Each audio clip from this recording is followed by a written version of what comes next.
మీ అందరికీ మరొకసారి శుభములు తెలియజేస్తూ ఉన్నాను. దేవుని వాక్యము సత్యమైనది, దేవుని వాక్యములో జీవముంది. దేవునికి స్తోత్రం చెప్దాం. హల్లెలూయా. ప్రసన్నకి హల్లెలూయా. బిగ్గరగా స్తోత్రం చెప్దాం. హల్లెలూయా. దేవునికి స్తోత్రం. రావాల్సిన దేవుని బిడ్డలు ఉన్నారు, వారు కూడా త్వరగా వచ్చేలాగున ప్రార్థన చేద్దాం. ప్రభువు గొప్పవాడు, ఆయన అధిక స్తోత్రార్హుడు, మన జీవితాల్లో ఎంతైనా నమ్మదగినవాడు. గత 4-5 వారాలుగా గత డిసెంబర్ మాసంలో మనం ధ్యానిస్తూ వచ్చినటువంటి అంశం పైన ప్రభు చిత్తమైతే ఈ ఒక్కరోజు ధ్యానించడానికి ప్రభు మనకు కృప అనుగ్రహించునుగాక. శ్రేష్టమైన అమూల్యమైన మాటలు దేవుని మాటల్లో దాగి ఉన్నాయి. దేవుని మాటలు వెల్లడగుట తోడనే మనకు వెలుగు కలుగుతుంది.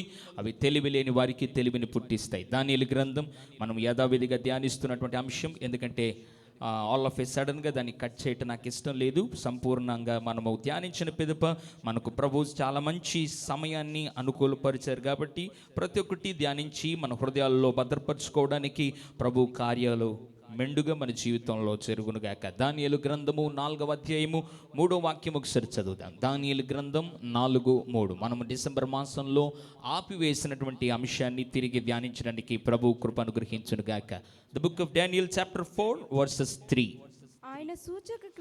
ఆయన సూచక క్రియలు ఎంతో బ్రహ్మాండమైనవి, ఆయన అద్భుతములు ఎంతో ఘనమైనవి, ఆయన రాజ్యము శాశ్వత రాజ్యము, ఆయన ఆధిపత్యము తరతరములు నిలుచుచున్నది. వీలైతే సంఘంలో ఉన్నవారు అందరూ కూడా హుషారుగా గంభీరంగా గట్టిగా కలిసి ఏకస్వరంతో చదువుదాం. ఆయన సూచక క్రియలు ఎంతో బ్రహ్మాండమైనవి, ఆయన సూచక్రియలు ఎంతో బ్రహ్మాండమైనవి, ఆయన అద్భుతములు ఎంతో ఘనమైనవి, ఆయన రాజ్యము శాశ్వత రాజ్యము, ఆయన ఆధిపత్యము తరతరములు నిలుచుచున్నది. దేవుని బిడ్డలారా, గత నెల నుండి దేవుడు మనతో ఈ అంశం మీద అనేక విధానాల్లో ప్రభు మనతో మాట్లాడుతూ వస్తున్నారు. దేవుని వాక్యములో శక్తి ఉంది.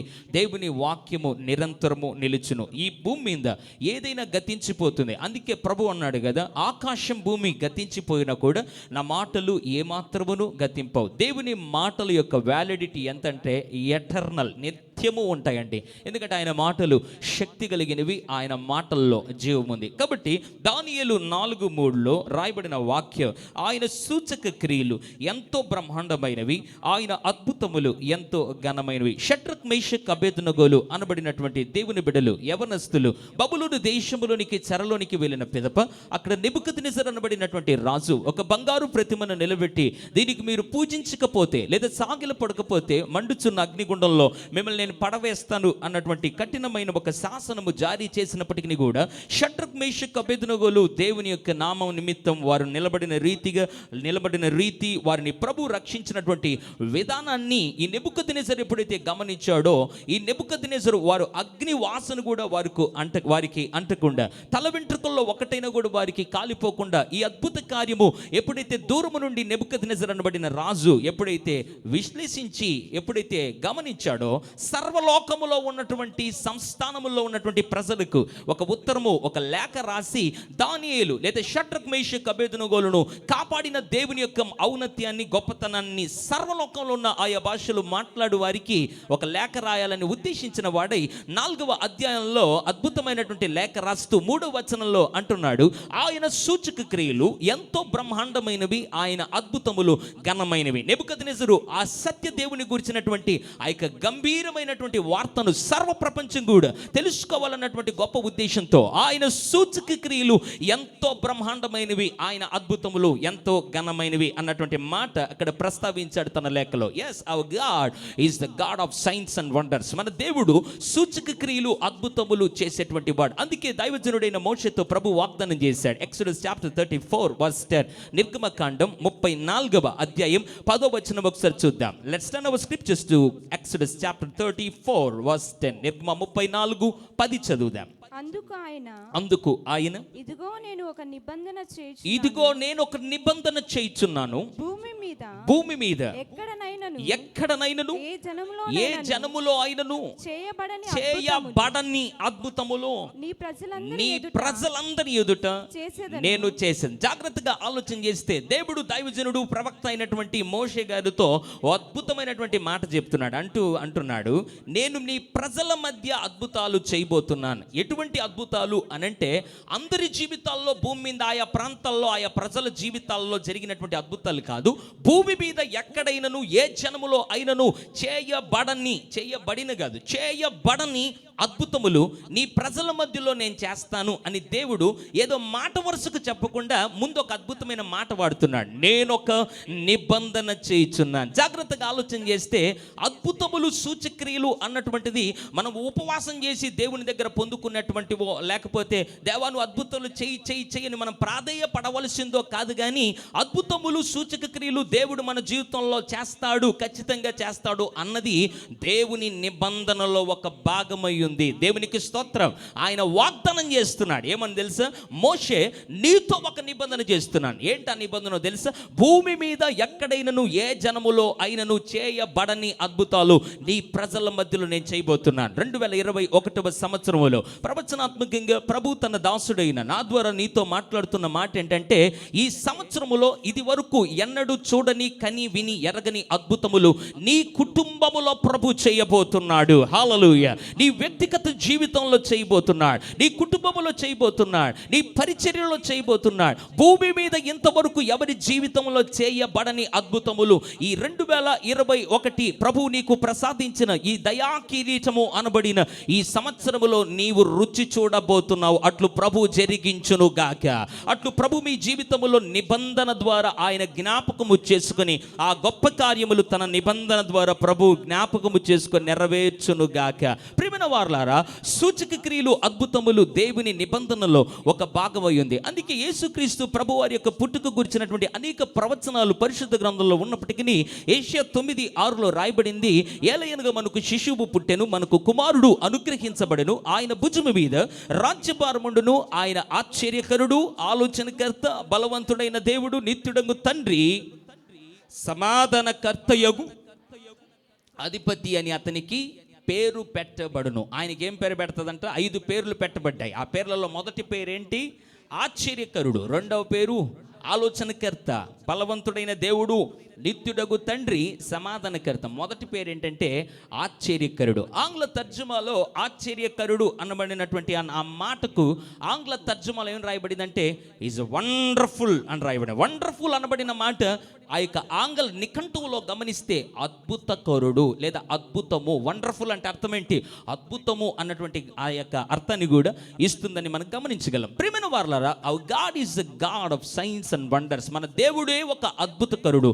ఆయన అద్భుతాలు చేసేవాడు. ఆయన చేసేటువంటి అద్భుతాలు మన జీవితంలో, ఈ ప్రపంచంలో ఎవరు కూడా ఎన్నడూ కూడా ఎక్కడు కూడా చేయబడని అద్భుతాలు ప్రభు మన జీవితంలో చేస్తాడు. అందుకే నెబుకద్నెజర్ ఈ గొప్ప సత్యాన్ని ఎరిగిన వాడే అంటున్నాడు, ఆయన సూచక క్రియలు మామూలు బ్రహ్మాండమైనవి కాదు, ఎంతో బ్రహ్మాండమైనవి. ఒక రాజు ఎంతో అనబడినటువంటి పదాన్ని వాడుతున్నాడంటే ఎంత లోతైన అధ్యయనము లేదా విశ్లేషణ ఆయన చేయకపోతే ఎంతో బ్రహ్మాండమైనవి, ఎంతో ఘనమైనవి అన్నటువంటి మాట ఆయన ప్రస్తావించి ఉండేవాడు కాదు. గమనించాలి ప్రియమైన వారలారా, మన దేవుడు ఎంతో గొప్ప అద్భుతాలు, ఎంతో గొప్ప సూచక్రియలు మన జీవితంలో చేస్తాడు. గతించిన 4 వారాలుగా దేవుడు మనతో అనేక విషయాలు మాట్లాడుతూ వస్తున్నారు. భాగంగా యోహాను సువార్త మన యొక్క అంశం ధ్యానంలోనికి వెళ్ళిపోదామండి. ప్రభు చిత్తమైతే ఈ అంశాన్ని త్వరగా ముందుకు తీసుకెళ్ళడానికి పరిశుద్ధాత్ముడు సహాయపడును గాక. యోహాను సువార్త 2వ అధ్యాయము 11వ వచనం. Gospel according to John chapter 2 verses 11. యోహాను 2:11 చదువుదాం.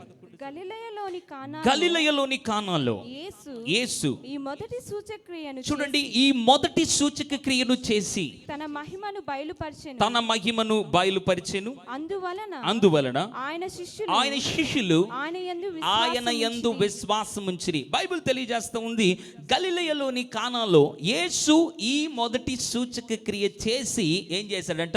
తన మహిమను ఆయన ఏం చేశాడంట? జవాబు చెప్పాలి. మహిమను ఏం చేశాడు? ఆయన బయలుపరిచాడు. అందువల్ల అందువలన ఆయన శిష్యులు ఆయన యందు విశ్వాసం ఉంచిరి. జాగ్రత్తగా గమనిస్తే యేసు ప్రభు ఈ లోకంలో 33.5 సంవత్సరము జీవించాడు. 3.5 సంవత్సరం భూమి మీద అద్భుతమైన పరిచర్యను జరిగించి అనేకులను దేవుని రాజ్యము దిశగా ప్రభావితం చేశాడు. అయితే యేసు వాక్యము బోధించేవాడు మాత్రమే కాకుండా యేసు సూచక క్రియలు, అద్భుత కార్యాలు, మహత్కార్యములు ఈ భూమి మీద ఎక్కడ ఎవరి జీవితంలో జరిగినటువంటి మరణ పడకలో మరణించి 4 దినములైనటువంటి వ్యక్తులను సైతం ప్రభు లేపినట్లుగా పరిశుద్ధ లేఖనాలు మనకు ధృవీకరిస్తున్నాయి. ప్రియమైన వారులారా, జాగ్రత్తగా గమనిస్తే యేసు మొట్టమొదటి సూచక్రియ ఎక్కడ చేశాడో తెలుసా? బైబిల్ అంటుంది కదా, గలిలయలోని కానాలో యేసు ఈ మొదటి సూచక క్రియ చేసి తన మహిమను ఏం చేశాడంట? బయలుపరిచాడు. ప్రతి సూచక క్రియ వెనకాల దేవుని మహిమ బయలుపరచబడడం ప్రారంభిస్తుంది. ప్రతి సూచక క్రియ వెనక దేవుని మహిమ లేదా దేవుని ప్రభావము బయలుపరచబడడం ప్రారంభిస్తుంది. అందువలన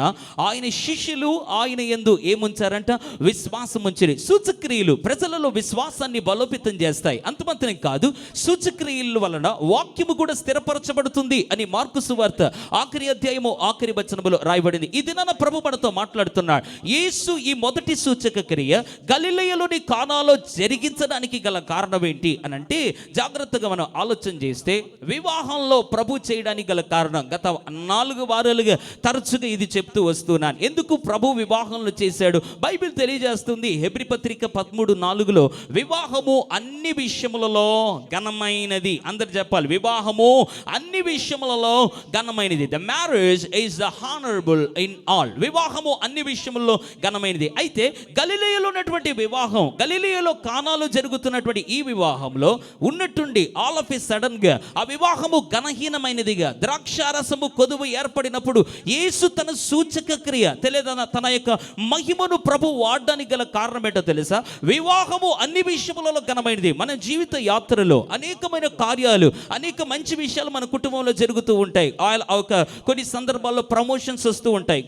ఆ యొక్క సందర్భాల్లో నూతన గృహము నిర్మిస్తూ ఉంటాం. కొన్ని సందర్భాల్లో ట్రాన్స్ఫర్స్ మనం అనుకున్నటువంటివి జరుగుతూ ఉంటాయి. లేదా ఆ యొక్క మన జీవితంలో ఏదో ఒకటి లోన్ శాంక్షన్ అవ్వడం ప్రారంభిస్తుంది. రకరకాలుగా ఇంక్రిమెంట్స్, అనేక ఆశీర్వాదాలు ఉన్నాయి. అయితే బైబిల్ తెలియజేస్తుంది, నీ జీవితంలో ఎన్ని గొప్ప విషయాలు, మంచి విషయాలు జరిగినప్పటికీ కూడా వివాహము అన్ని విషయములలో ఘనమైనది. Marriage is honourable in all. వివాహము అన్ని విషయములలో ఘనమైనది. నీ జీవితంలో ఇది వరకు జరిగినటువంటి అన్ని మంచి విషయాల్లో ఒక పక్కన పెడితే వివాహము అన్నిటికంటే ఘనమైనది అని నేను చెప్పడం లేదు, బైబిల్ తెలియజేస్తూ ఉంది. దేవుని వాక్యం అంటుంది వివాహము అన్ని విషయంలో ఘనమైనది. ఈ ఘనమైన వివాహము ఘనహీనమైనదిగా, ఈ బలమైన వివాహము బలహీనమైనదిగా, ఈ అన్ని సమృద్ధి సామర్థ్యత కలిగి జీవించాల్సినటువంటి, కొనసాగిపోవాల్సినటువంటి ఈ వివాహము ఆల్ ఆఫ్ ఎ సడన్ గా ఈ బలహీనమైనటువంటి, ఘనహీనమైనటువంటి ఆ యొక్క దిగజారి పరిస్థితిలోనికి వచ్చినప్పుడు యేసు సూచక్రియ జరిగించడం ప్రారంభించాడు. ప్రియమైన వారులారా, గత 4 వారాలుగా అనేక విషయాలు ప్రభు మనతో మాట్లాడుతూ వచ్చాడు. జాగ్రత్తగా ఆలోచన చేస్తే ప్రత్యేకించి ఈ అంశంలో యేసు సూచక క్రియ జరిగించడానికి 2 వ్యక్తులు, 2 గుంపులు కారణాలు ఉన్నాయి. 2 వ్యక్తులు ఉన్నారు, 2 గుంపులు కారణాలు ఉన్నాయి. ఈ 2 వ్యక్తులు ఎవరండి? మొదటి వ్యక్తి ఎవరు? ఇక్కడ అద్భుతం జరగడానికి మొదటి వ్యక్తి ఎవరు? యేసు ప్రభువారు. రెండవ వ్యక్తి ఎవరు? వెరీ గుడ్, యేసు ప్రభు తల్లి అయినటువంటి మరియ. 2 వ్యక్తులు, 2 గుంపులు అని చెప్పాను. మొదటి గుంపు ఎవరు? మొదటి గుంపు యేసును ఆహ్వానించినటువంటి పెళ్లి విందువారు లేదా పెళ్లివారు. రెండవ గుంపు ఎవరు? ఆయన మాటకు విధేయత చూపించినటువంటి పరిచారకులు. ప్రియమైన వారులారా, ఇద్దరు వ్యక్తులు, 2 గుంపులు కారణం. యేసు అద్భుతము చేయడానికి 2 వ్యక్తులు ఉన్నారు, 2 గుంపులు ఉన్నాయి. అందులో మొదటి వ్యక్తి యేసు, రెండో వ్యక్తి తన తల్లి అయిన మరియ. మొదటి గుంపు ఆయనను ఆహ్వానించినటువంటి పెళ్లి విందువారు. రెండవ గుంపు ఆయన మాటకు అక్షరాలు తూచ తప్పకుండా విధేయత చూపించినటువంటి పరిచారకులు. ప్రియమైన వారులారా, యేసు తల్లి అయినటువంటి మరియలో నుండి అనేకమైన విషయాలు, 5 టాపిక్స్ మీద దేవుడు గత 4 వారాలు మనతో అద్భుతంగా మాట్లాడుతూ వచ్చారు. 5 విషయాలు దేవుడు మనతో మాట్లాడాడు. 5 కదా, 5 విషయాలు దేవుడు మనతో మాట్లాడాడు. మరియ జీవితంలో ఏ లక్షణముల ద్వారా ప్రభు అక్కడ తన కుమారుడైన లేదా దైవ కుమారుడైన యేసు అక్కడ అద్భుతము చేయడానికి గల కారణం, మరియ జీవితంలో నుండి నేర్చుకోవాల్సినటువంటి 5 అంశాల్లో మొదటి అంశం ఎవరైనా చెప్పగలరా? గుర్తున్నవారు? మొదటి అంశం ఆయనను మాత్రమే ఆశ్రయించింది. ఎస్, ఆయనను మాత్రమే ఎవరైతే ఆశ్రయిస్తారో వారి జీవితంలో దేవుడు సూచక క్రియ చేస్తాడు. హల్లెలూయా. ఆయనను మాత్రమే ఎవరైతే ఆశ్రయిస్తారో, ఈ లోకంలో ఏ సమస్య నీకు ఎదురుపడినా, ఏ భయంకరమైన క్లిష్ట పరిస్థితులు గుండా నువ్వు ప్రయాణించినప్పటికీ కూడా ఆయనను మాత్రమే ఎవరైతే ఆశ్రయిస్తారో, ఆయన పాదములు మాత్రమే ఎవరైతే గట్టిగా పట్టుకుంటారో, ఆయన పైన ఏ మనస్సు అయితే ఆనుకోవడం ప్రారంభిస్తుందో వారి జీవితంలో దేవుడు అద్భుతాలు సూచక్రియలు చేస్తాడు అనటంలో సందేహం లేదు. రెండవ కారణం, యేసు ప్రభు తల్లిలో నుండి నేర్చుకోవాల్సిన మొదటి లక్షణం ఏంటంటే ఆయనను మాత్రమే ఆశ్రయించగలిగితే ఆయన సూచక్రియ చేస్తాడు అన్నటువంటి విషయాన్ని ఆయన తల్లి ద్వారా మనము తెలుసుకోవాల్సినటువంటి మొదటి లక్షణం ఉంది. రెండవ లక్షణం ఏంటి? రెండవ లక్షణము అవసరతలను గుర్తించినటువంటి గొప్ప దైవ భక్తురాలు. అవసరతలను గుర్తించింది. అవసరత. వివాహంలో ఎంతో మంది ఉన్నారు, అయితే అందరూ తమ తమ పనులలో నిమగ్నమైపోయి ఉన్నప్పుడు యేసు ప్రభు వారి తల్లి అవసరతను గుర్తించింది. ఏ అవసరత? ద్రాక్షారసము అయిపోయింది అని అవసరతను గుర్తించింది. అవసరతలు గుర్తించి ప్రార్థన చేసే వారి జీవితంలో దేవుడు తప్పకుండా సూచక్రియలు జరిగిస్తాడు అనడంలో సందేహం లేదు. అందుకే మార్త నీవు అనేకమైన పనులను ఉంచుకుని విచారము కలిగి తొందరపడుచున్నావు, మరియా ఉత్తమమైన దాన్ని ఎన్నుకునింది అంటూ ప్రభు అంటున్నాడు. అవసరమైనది ఒక్కటే, మరియా ఉత్తమమైన దాన్ని ఏర్పరచుకొనిను, అది ఆమె యొద్ద నుండి తీసివేయబడదు. అవసరతలను గుర్తించే వారి జీవితంలో దేవుడు గొప్ప కార్యాలు సూచక్రియలు జరిగిస్తారు. మూడవ లక్షణం, మరియ జీవితంలో నుండి నేర్చుకోవాల్సినటువంటి మూడవ లక్షణం ఏంటి? మూడవ లక్షణం ఓర్పు. అమ్మా నాతో నీకేం పని అని ప్రభు అలా నెగిటివ్గా మాట్లాడినప్పటికీ కూడా, నన్నే నాతో నీకేం పని అంటావా అని ఆమె కోపగించుకోకుండా అందరి మధ్యలో ఓర్పు ప్రదర్శించింది. ఓర్పు మన జీవితాల్లో అద్భుతాలు చేస్తుంది. హల్లెలూయా. ఓర్పు మన జీవితాల్లో అద్భుతాలు చేస్తుంది. ఓపిక మన జీవితాల్లో అద్భుతాలు చేస్తుంది. ప్రభువు దగ్గర నుంచి ప్రతికూల జవాబు లేదా అనుకూల జవాబు, ప్రతికూల వాతావరణం, అనుకూల వాతావరణం ఏర్పడినప్పటికీ ఏ భక్తుని జీవితంలో లేదా ఏ విశ్వాసి జీవితంలో అయితే ఓపిక ఓర్పు అనేది కనబడుతుందో వారి జీవితంలో దేవుడు ఏం చేస్తాడు? అద్భుతాశ్చర్య కార్యాలు సూచక్రియలు జరిగిస్తారు. Very good. మూడు విషయాలు. మొదటి విషయం ఆయనను మాత్రమే ఆశ్రయించింది. రెండవ విషయం అవసరతను గుర్తించింది. మూడవ విషయం ఓర్పును ప్రదర్శించింది. నాలుగవదిగా ఆసక్తి, దేవుని కార్యాల పట్ల ఆమెకున్న ఆసక్తి. చూడండి, నాతో నీకేం పని అన్నా కూడా వెంటనే ఆమె అలిగిపోవడమో కోపగించుకోవడమో అక్కడి నుంచి వెళ్ళిపోవడమో కాకుండా పరిచారకుల దగ్గరికి వెళ్ళి పరిచర్యను ఏం చేసింది? అప్పగించింది. ఆయన మీతో చెప్పింది చేయండి అని. ప్రభు పరిచర్య నిమిత్తం ఆసక్తి. అందుకే ప్రభువు కార్యాభివృద్ధి నందు ఎప్పటికీ ఆసక్తులై ఉండండి. ఆసక్తి విషయంలో మాంద్యులు కాక ఆత్మయందు తీవ్రత కలిగిన వారై ప్రభువును సేవించండి అని దేవుని వాక్యంలో రాయబడింది. కాబట్టి ప్రభువు కార్యాల పట్ల ఎవరికైతే ఆసక్తి ఉంటుందో వారి జీవితంలో దేవుడు అద్భుతాలు చేస్తాడు. ప్రభు కార్యాల పట్ల ఎవరికైతే ఆసక్తి ఉంటుందో, సేవ పట్ల ఎవరికైతే భారము బాధ్యత ఉంటుందో, సువార్త పట్ల ఎవరికైతే ఆసక్తి ఉంటుందో వారి జీవితాల్లో దేవుడు అద్భుతాశ్చర్య కార్యాలు చేస్తాడు. ఐదో విషయం, ఆఖరి విషయం చెప్పండి. ఈరోజు నూతన విషయం ధ్యానిద్దాం. ఐదో విషయం ఏంటి? ఆయనకు ఒక సమయం ఉంది. God has his own time. ఆయనకు ఒక సమయం ఉంది. ఆయన తన సమయంలో ఖచ్చితంగా అద్భుతాలు చేస్తాడు అని నమ్మింది. ఆయన సమయం పైన ఎప్పుడైతే ఆధారపడిందో, ఆయనకు ఒక సమయం ఉంది అన్నాడు కదా ప్రభు. నా సమయము ఇంకా రాలేదు అంటే, ఇంకా రాకపోతే ఇంకేం ప్రయోజనం? అవసరమైనప్పుడు సమయం రావాలి, కానీ అనవసరమైనప్పుడు నీ సమయం వచ్చి కూడా ఏం ప్రయోజనం అని మనలాగా అలిగిపోవడమో, మందిరానికి చాలించుకోవడమో, లేకపోతే ఆలస్యంగా రావడం రకరకాలుగా చేయలేదు. ఆమె ఏం చేసింది? ఆయన సమయము కొరకు ఎదురు చూచింది. ప్రభు అద్భుతాలు చేశాడు. ప్రభు సూచక్రియ గలిలయలోని కానాలో యేసు మొదటి సూచక్రియ చేసి తన మహిమను ప్రభు బయలుపరచడానికి గల 5 కారణాల్లో మొదటి 5 కారణాలు ఏంటి అని అంటే, మరియ జీవితంలో నుంచి మరొకసారి చెప్తున్నాను. ఎందుకంటే మరియ గురించి ఎందుకు మరొకసారి అని చెప్తున్నానంటే, ఇంకా మరియ గురించి మనం పక్కన పెట్టబోతున్నాం. ఈ దినం పరిచారకుల జీవితంలో నుండి కొన్ని విషయాలను మనం చూడబోతున్నాం. మొదటి విషయం చెప్పండి, గట్టిగా చెప్దాం, త్వరగా చెప్దాం. మరియ జీవితంలో నేర్చుకోవాల్సిన మొదటి విషయం ఆయనను మాత్రమే ఆశ్రయించింది. రెండవదిగా అవసరతలను గుర్తించింది. మూడవదిగా త్వరగా ఓర్పును ప్రదర్శించింది. నాలుగవదిగా నాలుగవదిగా ఆసక్తిని కనపరిచింది. ఐదవదిగా ఆయన సమయం కొరకు ఎదురు చూచింది. ఆయన సమయం కొరకు ఎదురు చూచి ఈ 5 కారణాలను బట్టి గలిలయలోని కానాలో, గలిలయలోని వివాహంలో, లేదా గలిలయలో జరిగినటువంటి లేదా కానాలో జరిగిన వివాహంలో యేసు ఈ మొదటి సూచక్రియ చేయడానికి కారణాలు ఈ 5 కారణాలు. అయితే పరిచారకుల జీవితముల నుండి ప్రభు ఈ దినమున అనేక విషయాలు మనతో మాట్లాడడానికి సిద్ధంగా ఉన్నాడు. పరిశుద్ధ లేఖనముల నుండి అది యోహాను సువార్త 2వ అధ్యాయము 6-7 వచనాలు చదువుదాం. పరిశుద్ధ గ్రంథముల నుండి యోహాను సువార్త 2వ అధ్యాయము 6-7 వచనములు. యూదుల శుద్ధీకరణాచార ప్రకారము యోహాను సువార్త 2వ అధ్యాయము 6-7 వచనములు. యూదుల శుద్ధీకరణాచార ప్రకారము 2-3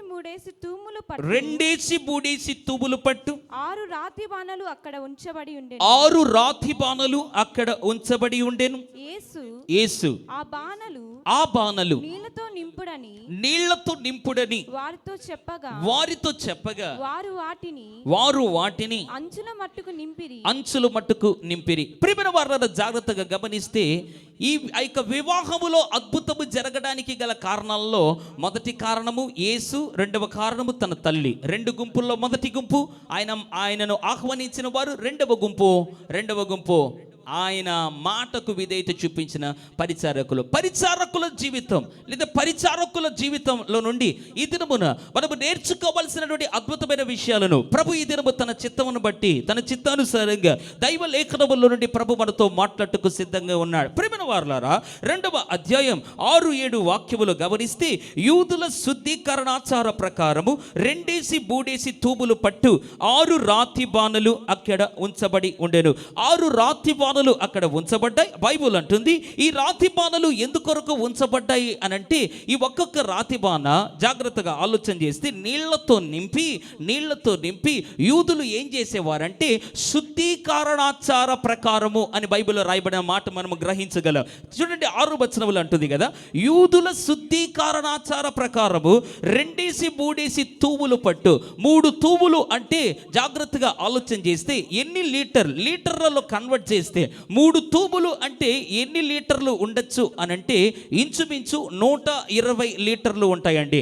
ఒక్కొక్క తూము జాగ్రత్తగా మీరు గమనిస్తే ఒక్కొక్క తూము దాదాపుగా 40 లీటర్లు ఉంటుంది. అట్లా 3 తూములు 4 3 ఎంత అయింది 12 అంటే 120 లీటర్లు. ఒక్కొక్క రాతిబాణ యొక్క కెపాసిటీ, ఒక్కొక్క రాతిబాణ యొక్క సామర్థ్యము ఎంత అనంటే 120 లీటర్ల కెపాసిటీ లేదా సామర్థ్యం కలిగినటువంటి రాతిబాణలు అట్లా ఎన్ని ఉన్నాయంట 6 రాతిబాణలు ఉన్నాయి. అంటే 120 × 6 720 లీటర్లు అంటే 720 లీటర్లు ఆ యొక్క నీళ్లు పట్టేటువంటి 6 రాతి బాణలు. ఒక్కొక్క రాతి బాణ 120 లీటర్లు పడితే 6 రాతి బాణలు కలుపుకుంటే 120 × 6 720 లీటర్లు పట్టు ఆ యొక్క గొప్ప కెపాసిటీ వాల్యూమ్తో లేదా సామర్థ్యతతో కలిగినటువంటి రాతి బాణలు అక్కడ ఉంటుండగా, ప్రియమైన వారలారా, యేసు ప్రభు తల్లి వచ్చి చెప్తుంది కదా, ఆయన మీతో చెప్పినది చెయ్యండి.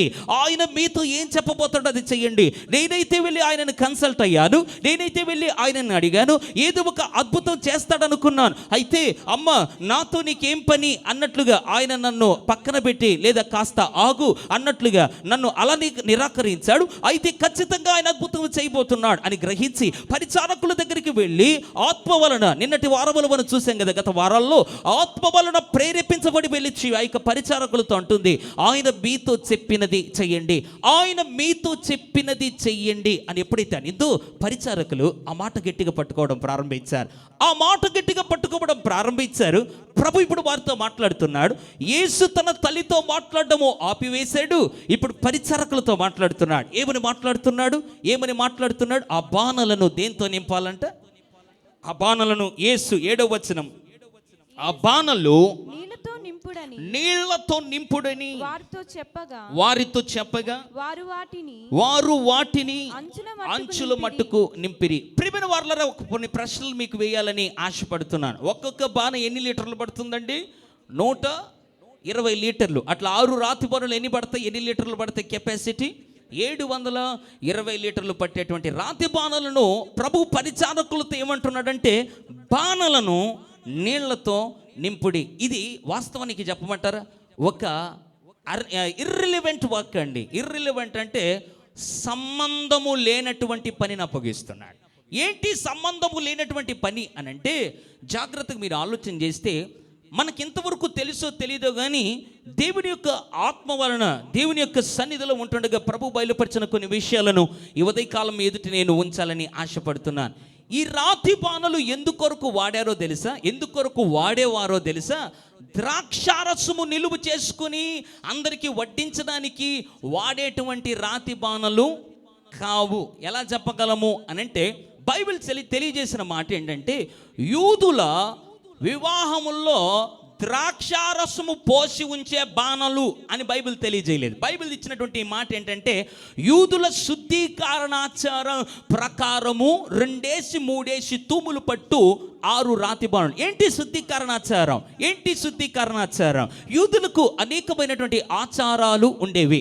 ఆచారాలు పట్టింపుల్లో యూదులంతా దిట్ట, లేదా యూదులు పాటించే విధంగా ఎవరు పాటించరండి. ప్రియమైన వారలారా, ఏంటి శుద్ధీకరణాచారము అని అంటే, యూదులు ఒక దగ్గర నుంచి ఒక దగ్గరికి వెళ్ళినా, లేదా ఒక ఇంటికి వెళ్ళినా, ఒక వివాహానికి వెళ్ళినా, యూదులు మొట్టమొదటిగా చేసేటువంటి పని ఏంటో తెలుసా? తమను తాము కడుక్కోవడం ప్రారంభిస్తారు. యేసు ఈ లోకములో పరిచర్య చేస్తున్నటువంటి 3.5 సంవత్సరములో యేసుతో పాటు ప్రయాణం చేసినటువంటి పిలువబడి అపోస్తలులు అని అభిషేకించబడి యేసుతో కూడా అనేక ప్రాంతాలకు సంచరించి దేవుని వాక్యం బోధించినటువంటి అపోస్తలుల జీవితంలో ఈ యొక్క పరిసయ్యులు, సద్దుకయ్యులు, శాస్త్రులు, పరిసయ్యులు శాస్త్రులు అనబడిన వారు వారి జీవితంలో ఒక కొదువుగా ఉన్నటువంటి ఆచారాన్ని గుర్తించి ప్రభు యేసుతో మాట్లాడడం ప్రారంభించారు. ఏంటి ఆచారం?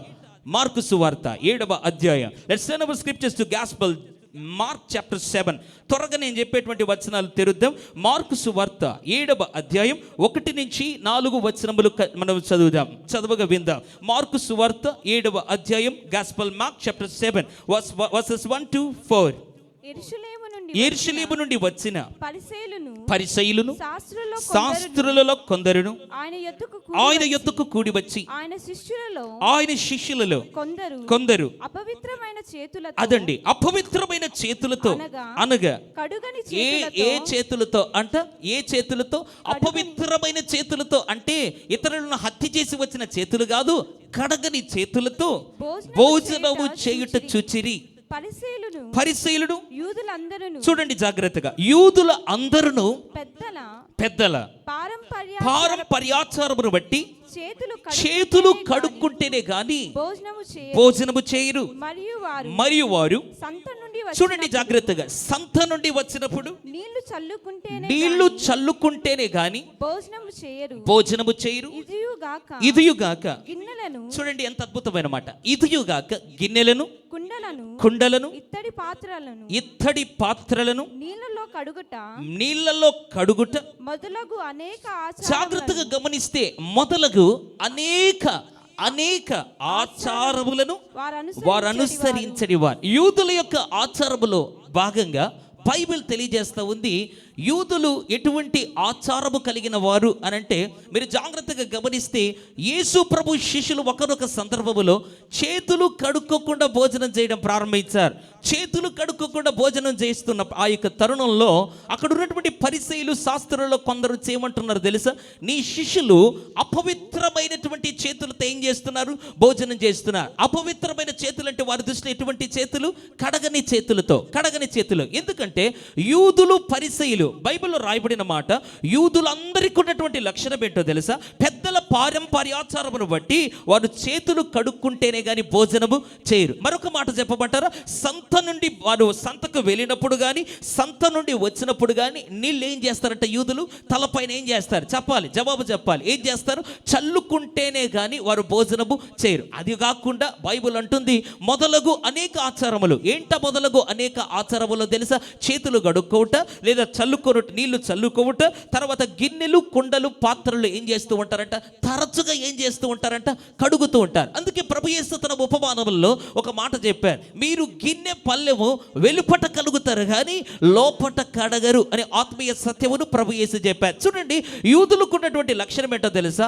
Always they are washing the dishes అండి. ఎప్పుడు కూడా వెజల్స్ అన్ని కూడా తోముతూ ఉంటారు, ఎప్పుడు కూడా కడుగుతూ ఉంటారు. ఎంత జాగ్రత్త అంటే ఎప్పుడు కూడా గిన్నెలు తోమేదే, ఎప్పుడు కూడా కుండీలు తోమేదే. ఖాళీ సమయం దొరికిందంటే నేను అనుకుంటాను గిన్నెల పైన పడడం, గిన్నెలు తోముకోవడం. అందుకే మొదలగు అనేక ఆచారములు. అందుకే ప్రభు చూడండి, యేసు ప్రభు వారికి ఒక ఉపమానము చెప్పగోరి ప్రత్యేకించి ఒక టాపిక్ బయటకు తీసుకొచ్చి ప్రభు అంటున్నారు, మీరు గిన్నెను పల్లెమును వెలుపట కడుగుతారు కానీ లోపట కడగరు అని ప్రభు ఆయన ఆత్మీయ లేదా ఆధ్యాత్మిక కోణంలో ఒక ఉపమానం చెప్పడం ప్రారంభించారు. జాగ్రత్తగా గమనిస్తే ఇంతేనా అండి? ఇంతేనా? కాదు. బైబిల్ ఇచ్చిన మాట ఏంటో తెలుసా? మొదలగు అనేక ఆచారములు యూదులకు ఉన్నాయి. చూడండి, బైబిల్లో అనేక ఆచారములు ఉన్నాయి. యూదులకు ఒక ఆచారము అంటేనే ప్రత్యేకంగా వినాలి, జాగ్రత్తగా ఆలోచన చేస్తే వారు అన్నిటికీ ఆచారాలన్నిటినీ పాటించడానికి వాడేటువంటి పదార్థం ఏదైనా ఉందా అని అంటే అది నీళ్ళండి. కడుక్కోవడానికి ఏం కావాలి? నీళ్ళు కావాలి. చల్లుకోవడానికి ఏం కావాలి? నీళ్లు కావాలి. కుండలను, పాత్రలను, గిన్నెలను తోముకోవడానికి ఏం కావాలి? నీళ్లు కావాలి. కాబట్టి వారి జీవితంలో నీరు అన్నది చాలా ప్రాముఖ్యమైనది. ఎందుకంటే వారి ఆచారముల్లో ఒక భాగం. అందుకే బైబిల్ అంటుంది కదా, ఇక్కడ యోహాను సువార్త, దయచేసి తెరుద్దాం, 2వ అధ్యాయానికి వస్తే యోహాను సువార్త 2వ అధ్యాయానికి వద్దాం. గాస్పెల్ జాన్ చాప్టర్ 2కి వద్దాం. యోహాను 2:6 ఒకసారి చదివితే, యూదుల అదండి శుద్ధీకరణాచార ప్రకారం 2 3 తుములు పట్టు 6 రాతి బాణలు అక్కడ ఉంచబడి ఉండెను. నా వైపు జాగ్రత్తగా చూడాలి, వినాలి. దేవుని వాక్యము మీరు వినకపోతే అందులో ఉన్నటువంటి లోతైన విషయాలు, అందులో ఉన్నటువంటి మర్మములు మీకు అర్థం కానే కావు. దేవుని మాటలు వైపుకు మీ గమనము కేంద్రీకరించినప్పుడు మాత్రమే ప్రభు యొక్క మాటల్లో ఉన్నటువంటి అంతరార్థమును మీరు గ్రహించగలరు, గుర్తించగలరు. ప్రియమైన వారలారా, యూదుల శుద్ధీకరణాచార ప్రకారము అని రాయబడింది. అంటే యూదుల శుద్ధీకరణాచారం అంటే ఏంటో తెలుసా? మార్కు 7:1-4 చదివాం కదా. ఏం చదివాం? వారు ఏం చేసేవారు? అన్నిటినీ కడుక్కునేవారు. అందుకొరకు వారు బయట నుండి వివాహానికి వచ్చిన లేదా వివాహం నుంచి ఇంటికి వెళ్ళిన వారు కుండలను, పాత్రలను లేదా గరిటలను లేదా మొదలగు అనేక కుండీలను, తమ చేతులను, తమ తలలపై నీళ్లు చల్లుకోవడం, ఇటువంటివి యూదుల ఆచారము. ఇటువంటి యూదుల యొక్క custom, the customs of the juice అండి. అందుకే బైబిల్ అంటుంది శుద్ధీకరణాచార ప్రకారము 2 3 తూములు పట్టు. ఎన్ని రాతి బాణలు ఉన్నాయంటే అక్కడ? 6 రాతి బాణలు. ఈ రాతి బాణంలో జాగ్రత్తగా మీరు ఆలోచన చేస్తే ఏం పోసుకునేవారు అని అంటే ఇప్పుడు మీకు ఒక ఐడియా, ఒక అవగాహన వచ్చేసి ఉంటుందండి. ఈ రాతి బాణంలో వారు ద్రాక్షారసం పోసే రాతి బాణలు కాదు ఇవి. ఈ రాతి బాణలు ఎందుకొరకు వారు వాడేవారో తెలుసా? వారి నీళ్లతో నింపుకొని వారు కడుక్కోవడానికి వాడేవారండి. యేసు ప్రభు వస్తున్నాడు. ప్రభు యేసు వచ్చి అంటున్నాడు, పరిచారకులు చూసి అంటున్నాడు, మీరు బాణలను నీళ్లతో నింపండి. ప్రియమైన వారలారా, అసలు టాపిక్లకు ఒకసారి మనం గమనించినట్లయితే అవసరత ఏముంది అక్కడ? అవసరత నీళ్ళ ద్రాక్షరసమా? అవసరత నీళ్ళ ద్రాక్షరసమా అండి? చెప్పండి.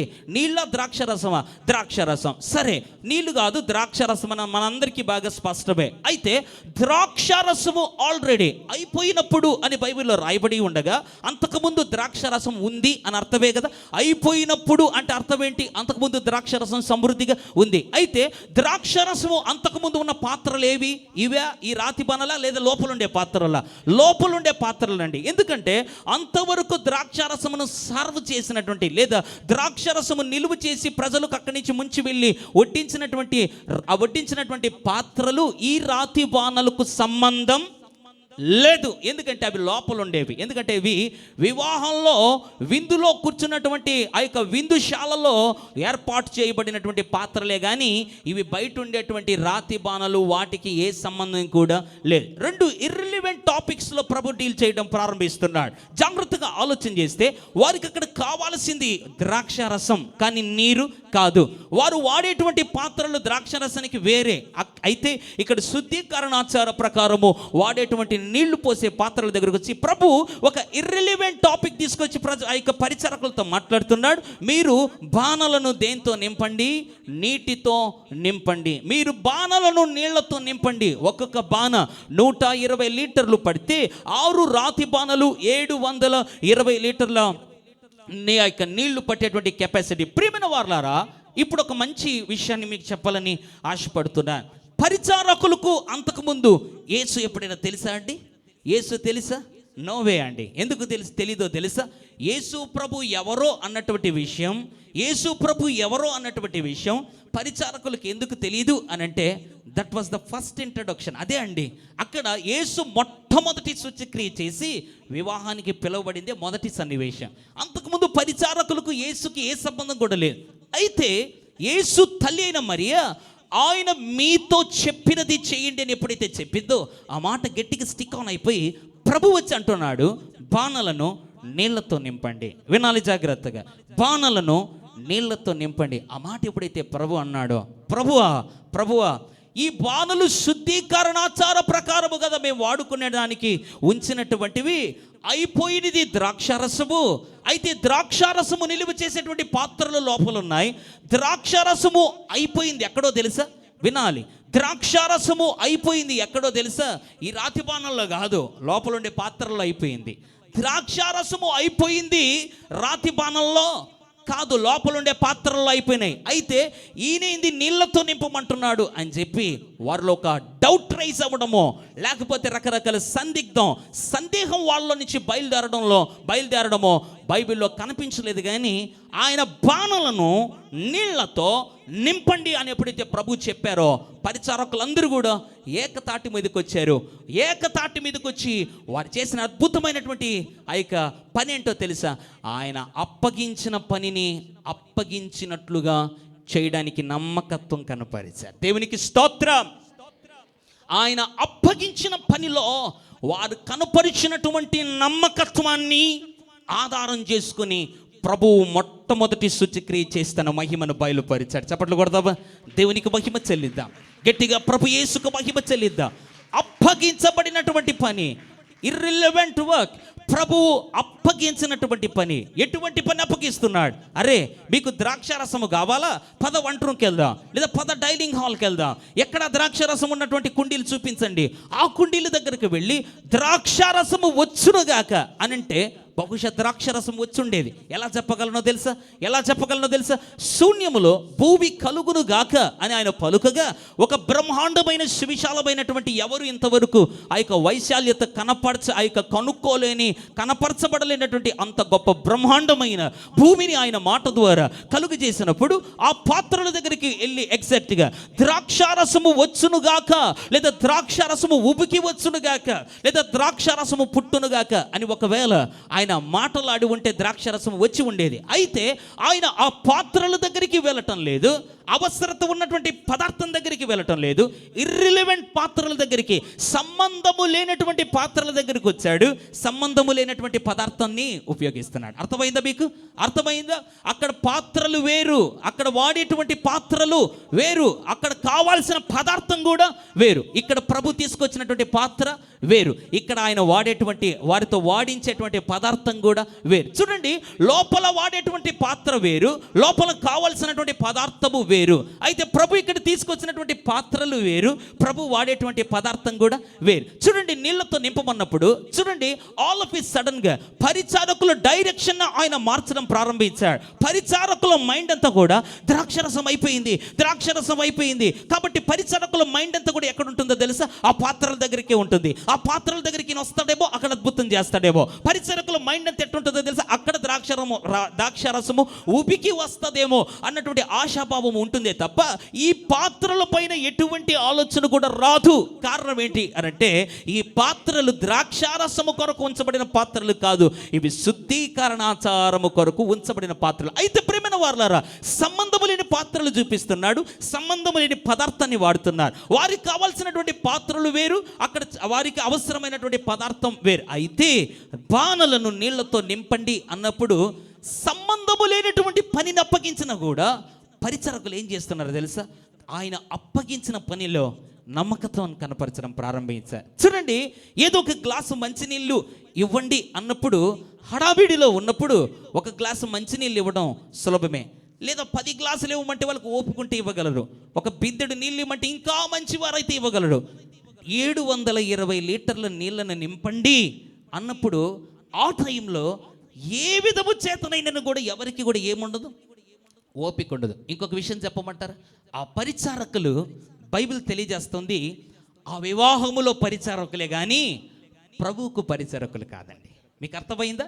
ఆ పరిచారకులు ఆ వివాహములో పని చేయడానికి పనికి పెట్టుకోబడిన వారే కానీ యేసు ప్రభు పని చెప్తే చేసేవారు కాదు. అది వారి జీతం కాదు, అది వారి జీవితం కూడా ప్రస్తుతం కాదు.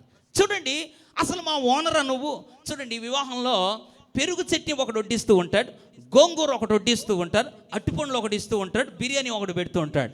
బిర్యానీ దగ్గరికి పెట్టేవాడి దగ్గరికి వెళ్ళి వాడు కష్టపడి వేల మందికి, వందల మందికి వేడివేడిగా బిర్యానీ సర్వ్ చేస్తున్నప్పుడు, అన్న ఒక గ్లాస్ మంచినీళ్ళు ఏంటంటే అలా అసుగుపోతాడు గట్టిగా. ఎందుకంటే దట్స్ నాట్ హిస్ వర్క్, అది ఆయన పని కాదు. అట్టిపండ్లోడి దగ్గరికి వెళ్ళి పెరుగు చట్నీ కొంచెం వేయండి అన్నాడు అనుకో, మంచోడైతే అక్కడికి వెళ్ళి అంటాడు, కొంచెం తిక్కరయ్యింది అనుకో, ఏమంటారు తెలుసా? ఇక్కడ ఏముంది అక్కడ ఏముంది చూస్తున్నావు కదా, అందరూ ఎక్కడ తీసుకుంటున్నారంట. ప్రియమైన వారలారా, పరిచారకులు ఎవరి కింద పని చేయడానికి వచ్చారు? పెళ్లి యజమానుడి కింద, పెళ్లి ప్రధాని కింద, వివాహ అతిథి కింద, ఆ పెట్టుకున్నోడి కింద పని చేయడానికి వచ్చినారే కానీ యేసు ప్రభు చెప్పిన మాటను విని చేయడానికి వచ్చిన వారు కాదు. అసలు సంబంధం లేనటువంటి వ్యక్తి. Is the unknown person. Jesus Christ is the unknown person in that marriage. అయితే ఆయన మీతో చెప్పింది చేయండి అని ఎప్పుడైతే తల్లి చెప్పిందో, పరిచారకులు 720 లీటర్లలో, రే మామ 500 లీటర్లు బట్టి మనం చూసుకుందాంలే అనలా, అంచులు మట్టుకు నింపడం ప్రారంభించారు. అప్పగించబడిన పనిలో తాము కనపరిచినటువంటి నమ్మకత్వం ప్రభువారు ఎప్పుడైతే గమనించారో, వారి జీవితంలో వారి ద్వారా ఆ ప్రాంతానికి అంతా వారిని దీవెనకరంగా ఉంచడం కాకుండా తన మహిమను ఆయన బయలుపరిచాడు. నీ కుటుంబంలో ఎప్పుడు అద్భుతాలు చూడగలవు, నీ కుటుంబంలో ఎప్పుడు దీవెనకరమైనటువంటి జీవితాన్ని నువ్వు అనుభవించగలవు అనంటే, దేవుడు రక్షించబడిన పిదప ప్రతి విశ్వాసి జీవితంలో ఏదో ఒక పని అప్పగించి ఉంటాడు. రక్షించబడిన ప్రతి విశ్వాసి, బాప్తిస్మము తీసుకున్న ప్రతి విశ్వాసి జీవితంలో దేవుడు ఏదో ఒక పని అప్పగించి ఉంటాడు. ఏం పని? వంట వండుకోవడం, తినడం, నిద్రపోవడం కాదు, తన పనులు కొన్ని అప్పగించి ఉంటాడు. అందుకే బైబిల్ తెలియజేస్తుంది కదా, ఈ శరీరము తిని ఈ పాత్రలను త్రాగునప్పుడల్లా ప్రభువు వచ్చే వరకు ఆయన మరణమును ఏం చేయాలంట? ప్రచురము చేయాలి. అంటే అందరూ కూడా సువార్త చేయాలి అన్నది దేవుని ఉద్దేశం. చూడండి, యేసు ప్రభు కూడా చెప్పాడు, మీరు సర్వలోకమును వెళ్ళి సర్వ సృష్టికి ఏం ప్రకటించమన్నాడు? చెప్పాలి సమాధానం. ఏం చెప్పాడు?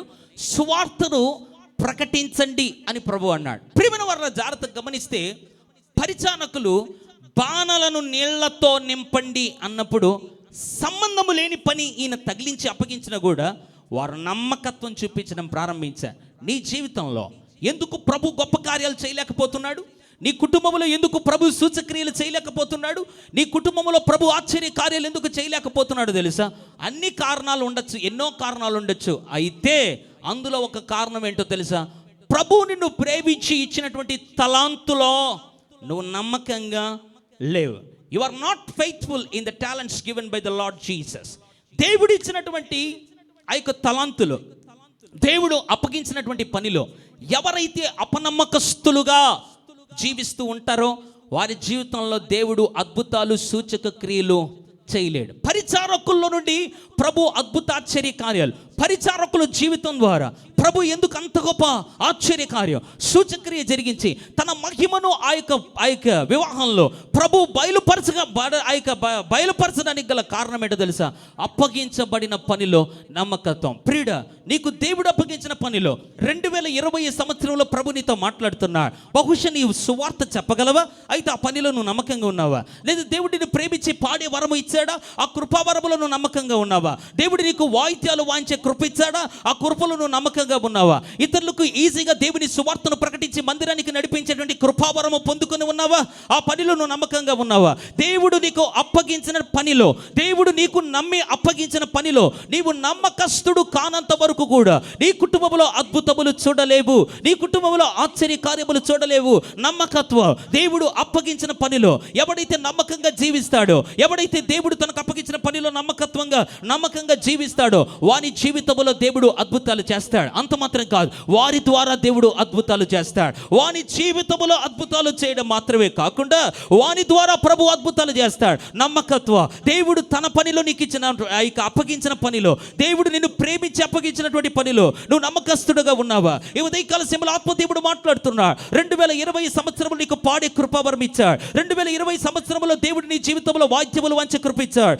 2020 సంవత్సరంలో దేవుడు సువార్త ప్రకటించే కృపావరం ఇచ్చాడు. కొంతమందికి భారము పొంగుకొని వస్తుందండి. కొంతమంది సేవ చేయాలన్నటువంటి భారం, కొంతమంది సువార్త ప్రకటించాలన్నటువంటి భారం. అయితే వాళ్ళు ఏం చేస్తారు తెలుసా? తమ జీవితంలో అంత గొప్ప పనికి వారు కంకణం కట్టకుండా అలా భారాన్ని లోక సంబంధమైనటువంటి కార్యక్రమాల్లో నిమగ్నమైపోయి దాన్ని ఏం చేస్తూ ఉంటారు? సప్రెస్ చేసేస్తూ ఉంటారు. దేవుడు తమకు అప్పగించిన పనిలో నమ్మకస్తులు ఎవరైతే ఉంటారో వారి జీవితంలో దేవుడు గొప్ప కార్యం చేస్తాడు. నమ్మకత్వం. యోహాను సువార్త 11వ అధ్యాయం 39వ వచనానికి వద్దాం. యోహాను సువార్త 11:39. యేసు రాయి తీసివేయడని చెప్పగా చనిపోయిన వాని సహోదరి అయిన మార్త ప్రభువా అతడు చనిపోయి, చూడండి, అతడు చనిపోయి 4 దినములైనదని గనుక ఇప్పటికి వాసన కొట్టునని ఆయనతో చెప్పెను. అందుకు యేసు, నీవు నమ్మిన ఎడల దేవుని మహిమను చూతువని నేను నీతో చెప్పలేదా అని ఆమెతో అనెను. అంతటా వారు ఆ రాయి తీసివేసిరి. ప్రియమైన వారలారా, జాగ్రత్తగా గమనిద్దాం. యేసు బేతనియ ప్రాంతముల్లో, ప్రత్యేకించి బేతనియలో ఉన్నటువంటి మరియ, మార్త, లాజరును యేసు ఎంతగానో ప్రేమించాడు. 4 రోజులు అయిపోయిందండి. ఎవరు చనిపోయి? లాజరు చనిపోయి. ఇప్పుడు యేసు ప్రభు వచ్చి నిలబడ్డాడు.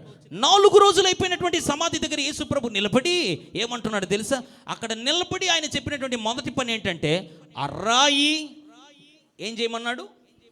చెప్పాల, రాయి తీసివేయండి అన్నప్పుడు చనిపోయిన వాని సహోదరి అయినటువంటి మార్త, ప్రభువా రాయి మాత్రం తీసివేయమని చెప్పొద్దు. ఎందుకంటే ఇప్పటికే ఆయన చనిపోయి ఎన్ని రోజులైంది? కొంతమంది ప్రభుకే లెక్చర్లు ఇస్తూ ఉంటారు. ఇప్పటికే చనిపోయి ఎన్ని రోజులైంది?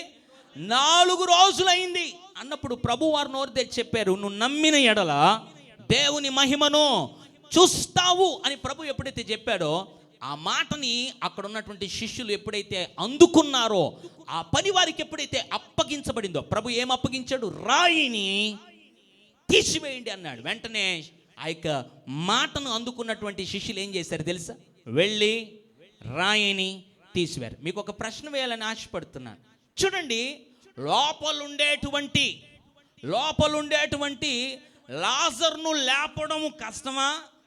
రాయిని తొలగించడం కష్టమా? ఏది కష్టం? సమాధానం చెప్పండి, మీకు తెలిసింది చెప్పండి. లోపల ఉన్నటువంటి లాజర్ను లేపడం కష్టమా? బయట ఉన్న రాయిని తీసేయడం కష్టమా? లోపల ఉండేటువంటి లాజర్ను లేపడమే కష్టం. బయట ఉండే రాయి ఎవడైనా తీసేయచ్చు, నలుగురు సహాయంతో కూడా తొలగించవచ్చు. అయితే లోపల ఉండే లాజర్నే లేపే శక్తి, సామర్థ్యత కలిగిన ప్రభు బయట ఉండే రాయిని తీయలేడండి. ఆయన కర్ర చాపన్నాడు అంతే. ఇంతవరకు ఎన్నడూ కని విని ఆ యొక్క ఎరగని రీతిలో ఎర్ర సముద్రం ఏకరాశిగా నిలబడింది. సముద్రాల్ని తెరిచిన వాడు, యోర్దానుని ఏకరాశిగా నిలబెట్టిన దేవునికి రాయి తీయడం కష్టమా? చెప్పండి, కష్టమా సులభమా? నన్ను అడిగితే అదొక లెక్కే కాదు. అయితే లోపలుండే లాజరును ఆయన లేపాలని, లేదా లోపల ఉండేటువంటి లాజరు జీవితంలో, లేదా అక్కడ చుట్టూ ఉన్న జీవితంలో గొప్ప అద్భుతం చేయాలి అని ప్రభు అనుకోక ముందు రాయి తీసివేయండి అని చిన్న పని వారికి అప్పగించాడు. రాయి తీసివేయి అన్నప్పుడు శిష్యులు ఎప్పుడైతే రాయి తీసివేశారు, లాజర్ బయటికి రా అన్నప్పుడు చనిపోయిన వాడు కాళ్ళు చేతులు కట్టబడిన వాడే ప్రేత వస్త్రములతో బయటకు వచ్చాడు. దేవుడి ఉదయకాలం ఏం చెప్తున్నాడు తెలుసా? దేవుడు నీ శక్తిని, నీ సామర్థ్యాన్ని ప్రేమించి దేవుడు నీ ద్వారా చేయించుకోవాలన్నటువంటి చిన్న పని కావచ్చు, ఆ పనిలో నువ్వు నమ్మకంగా ఉంటే, ఆ పని నువ్వు చేయగలిగితే, చేసి తీరితే, ఆ తర్వాత నీ బ్రతుకులో, నీ కుటుంబంలో ఎవరు చేయలేని అద్భుతాలు ఆయన చేస్తాడు. హల్లెలూయా! గట్టిగా దేవునికి స్తోత్రం చెప్దాం. చప్పట్లు కొడుతూ యేసయ్య ఘననామాన్ని మహిమపరుద్దాం. మొదట దేవుడు నీకు అప్పగించిన పనిలో నువ్వు నమ్మకంగా ఉండు. రాయి తీసివేయండి అన్నప్పుడు శిష్యులు రాయి తీసేశారు. రాయి తీసేసిన తర్వాత వెరీ గుడ్, నేను చెప్పిన పని చెప్పినట్లుగా చేశారు, షబాష్, వెళ్ళి ఇప్పుడు లాజర్ని లేపండి అని ఉంటే వారి వల్ల ఉండేదా? వారు చెయ్యగలిగినటువంటి పనిని వారికి అప్పగించాడు, వారు చేయలేనటువంటి పనిని ఆయన చేశాడు. నీ జీవితంలో కూడా అంతే. దేవుడు ఏదో కొన్ని నీ జీవితంలో చేయమంటున్నాడు. God wants to tell you to do something for his glory. దేవుడు తన మహిమ కొరకు, దేవుడు తన రాజ్య వ్యాప్తి కొరకు నీ ద్వారా చేయించుకోవాలని ఏదో ఆశపడుతున్నాడు. అవి కోట్లతో ముడిపడినవి కాదు, అది లక్షలతో ముడిపడినవి కాదు, అది నీ బంగారం నీ ఆస్తి చేయదగినవి కావు, కానీ చిన్న పనులే. నీ కళ్ళ ఎదుటిన రాయిని తీసివేయి, దేవుడు అద్భుతం చేస్తాడు. దేవుడు నీకు అప్పగించినటువంటి చిన్న పనిలో నువ్వు నమ్మకంగా ఉన్నప్పుడు దేవుడు నీ కనులు ఆశ్చర్యమైన కార్యాలు చూసే విధంగా పెద్ద పనులకు ఆయన శ్రీకారం చుడతాడు. దేవునికి స్తోత్రం. ఈ 2021వ సంవత్సరంలో ఒక తీర్మానం చేయి, దేవా నువ్వు చెప్పేటువంటి పనులు చెప్పినట్లుగా నేను చేస్తాను. ఇంకొక పని చెప్తున్నా, ఇంకొక పని అక్కడ అప్పగిస్తున్నాడు. చూడండి, రాయి తీసివేయమన్నాడు, తీసేశారు. లాజర్ బయటికి రా అన్నాడు. లాజర్ బయటకు వచ్చాడు. ఎట్లా వచ్చాడు? సూటు బూట్ వేసుకొని టై కొట్టుకొని స్పీకర్ లాగా వచ్చాడా? ఎలా వచ్చాడు లాజరు? ప్రాంత వస్త్రముల చేత కట్టబడిన వాడై బయటకు వచ్చిన. మళ్ళీ ఇంకొక పని అప్పగిస్తున్నాడు. ఏం పనో తెలుసా? చదువుదాం. 41వ వచనం, 44వ వచనం, 44వ వచనం. చనిపోయిన వాడు కాళ్ళు చేతులు ప్రేత వస్త్రములతో కట్టబడిన వారై వెలుపలికి వచ్చెను. అతని ముఖమునకు రుమాలు కట్టి ఉండెను. అంతట యేసు మీరు అతని కట్లు విప్పుపోనీయుడని వారితో చెప్పాను. దేవునికి స్తోత్రం. లాజర్ బయటికి రానప్పుడు లాజర్ వచ్చేసాడు. ఎట్లా వచ్చాడు తెలుసా? లాజరు అందరికీ హ్యాపీ న్యూ ఇయర్ అని చెప్తారు, 2 చేతులు పైకైతే హల్లెలూయా చెప్తారు, రాలేదు. కాళ్ళు చేతులే కట్టబడే. నాకు ఒక ఆలోచన వస్తుందండి, కాళ్ళు చేతులు కట్టబడిన వాడు బయటికి రాగలడా? అది దేవునికి మాత్రమే సాధ్యం. Yes, he's the God of science and wonders. కాళ్ళు చేతులు కట్టబడిన వాడు ఒక అడుగైనా వేయగలడా అండి? బైబిల్ తెలియజేస్తుంది. ప్రేత వస్త్రంతో బయటకు వచ్చాడంట. మళ్ళీ కాళ్ళు చేతులేమో కట్టేశాడు. దేంతో నడిచాడో తెలియదు. That's the power of God. దేవుని శక్తితో బయటకు వచ్చాడు. లాజరు బయటకు వచ్చిన తర్వాత ముఖం కూడా కనపడటం లాజర్కి. కనీసం మరీ మార్తలో తమ్ముడు వచ్చాడని ముద్దు పెట్టుకోవడానికి ముఖం కూడా కనపడటం. ముఖానికి కూడా ఏం కట్టేశారు? రుమాలు కట్టేశారు. ఒక కార్చిఫ్తో అంతా కూడా ప్యాక్ చేసేసారు బాడీని. అయితే ఎట్లా పండుకునేవాడు అట్లా బయటకు వచ్చాడు. కళ్ళు తెరుచుకున్నాడా, నోరు తెరుచుకొని ఉన్నాడా, మాట్లాడుతున్నాడు, ఏవి వారికి అర్థం కావటం మూమెంట్స్. అయితే ప్రభు రెండో పని అప్పగించాడు. వాని కట్లను విప్పండి అన్నాడు. ఎప్పుడైతే శిష్యులు వెళ్ళి కట్లను విప్పాడో 12వ అధ్యాయం మళ్ళీ మీరు ఇంటికి వెళ్ళి చదివితే లాజరును ఆయన భోజనానికి కూర్చోబెట్టాడు. నీవు చేయగలిగిన చిన్న చిన్న పనులు నువ్వు చేస్తే, నీవు చేయలేని గొప్ప గొప్ప పనులు నీ పక్షాన ప్రభు చేస్తాడు. ప్రభు నిన్ను ప్రేమించి నీ జీవితంలో చేసిన అద్భుతాలను నోరు తెరిచి సాక్ష్యం చెప్పగలుగుతున్నావా? నీ సాక్ష్యము ఇతరులను ప్రభు వైపుకు ప్రభావితం చేయగలదు. నీ వాక్యము, నువ్వు చెప్పేటువంటి దేవుని వాక్యము ఇతరులను ప్రభు వైపుకు ప్రభావితం చేయగలదు. దేవుడు మీకు అప్పగించిన చిన్న చిన్న పనులలో మీరు నమ్మకస్తులుగా ఎప్పుడైతే ఉంటారో మీ జీవితంలో గొప్ప గొప్ప కార్యాలు ఆయన చేయడానికి శక్తిమంతుడు. చూడండి, పరిచారకులు రాళ్లను ఆ యొక్క బాణలను నీళ్లతో నింపండి అన్నప్పుడు వారికి సామర్థ్యం ఉన్నటువంటి పనిని ప్రభు వారికి అప్పగించినప్పుడు ఆ పనిలో వారు నమ్మకస్తులుగా ఎప్పుడైతే ఉన్నారో ప్రభు యొక్క వివాహంలో సూచక్రియ చేసి తన మహిమను బయలుపరిచాడు. దేవునికి అప్పగించిన పనిలో నువ్వు నమ్మకంగా ఉండగలిగితే నీ జీవితంలో అద్భుత కార్యాలు, ఆశ్చర్యకార్యాలు చూస్తావు. యోహాను సువార్త 9వ అధ్యాయం, 6-7 వచనాలు చదువుదాం. Gospel according to John chapter 9 verse 6-7. యోహాను 9:6-7 త్వరగా చదువుదాం. యోహాను 9:6-7. ఆయన ఇట్లు చెప్పి నేల మీద ఉమ్మి వేసి ఉమ్మితో బురద చేసి వాని కన్నుల మీద ఆ బురద రాసి పూసి ఎక్కడికి వెళ్ళమంటున్నాడండి? నీవు సిలోయేమను కోనేటికి వెళ్ళి అందులో కడుక్కొనమని చెప్పాను. సిలోయమను మాటకు పంపబడిన వాడని అర్థము. వాడు వెళ్ళి, చూడండి ఎంత అద్భుతమైన మాట. కొన్ని వందల సార్లు మనం చదివి వింటాం. వాడు వెళ్ళి కడుక్కొని చూపు గలవాడై వచ్చెను. బైబిల్ తెలియజేస్తుంది, ఒక గుడ్డివాడు యేసు ప్రభు దగ్గరికి వచ్చాడు. అయ్యా నాకేం కావాలి చెప్పండి, ప్రభుత్వంతో పట్టా ఇప్పించండి, నేను రాలేదు, ఏం కావాలని వచ్చాడు? గట్టి చెప్పాలి, ఏం కావాలంట? చూపు కావాలని వచ్చాడు. యేసు ప్రభు వెరైటీగా చేశాడు వీడి జీవితంలో. యేసు మాట్లాడితే అద్భుతం జరిగింది, యేసు సెలవిస్తే అద్భుతం జరిగింది, యేసు ముట్టితే అద్భుతం జరిగింది, యేసు ఉమ్మిలో కూడా అద్భుతం జరిగింది. చూడండి, యేసు ప్రభు చూపు కావాలని వచ్చినప్పుడు ఏం చేస్తున్నాడు? ఉమ్మి వేశాడు. ఎక్కడ ఉమ్మి వేశాడు? నేల మీద ఉమ్మి వేసి ఆ ఉమ్మితో ఆయన ఏం చేశారు?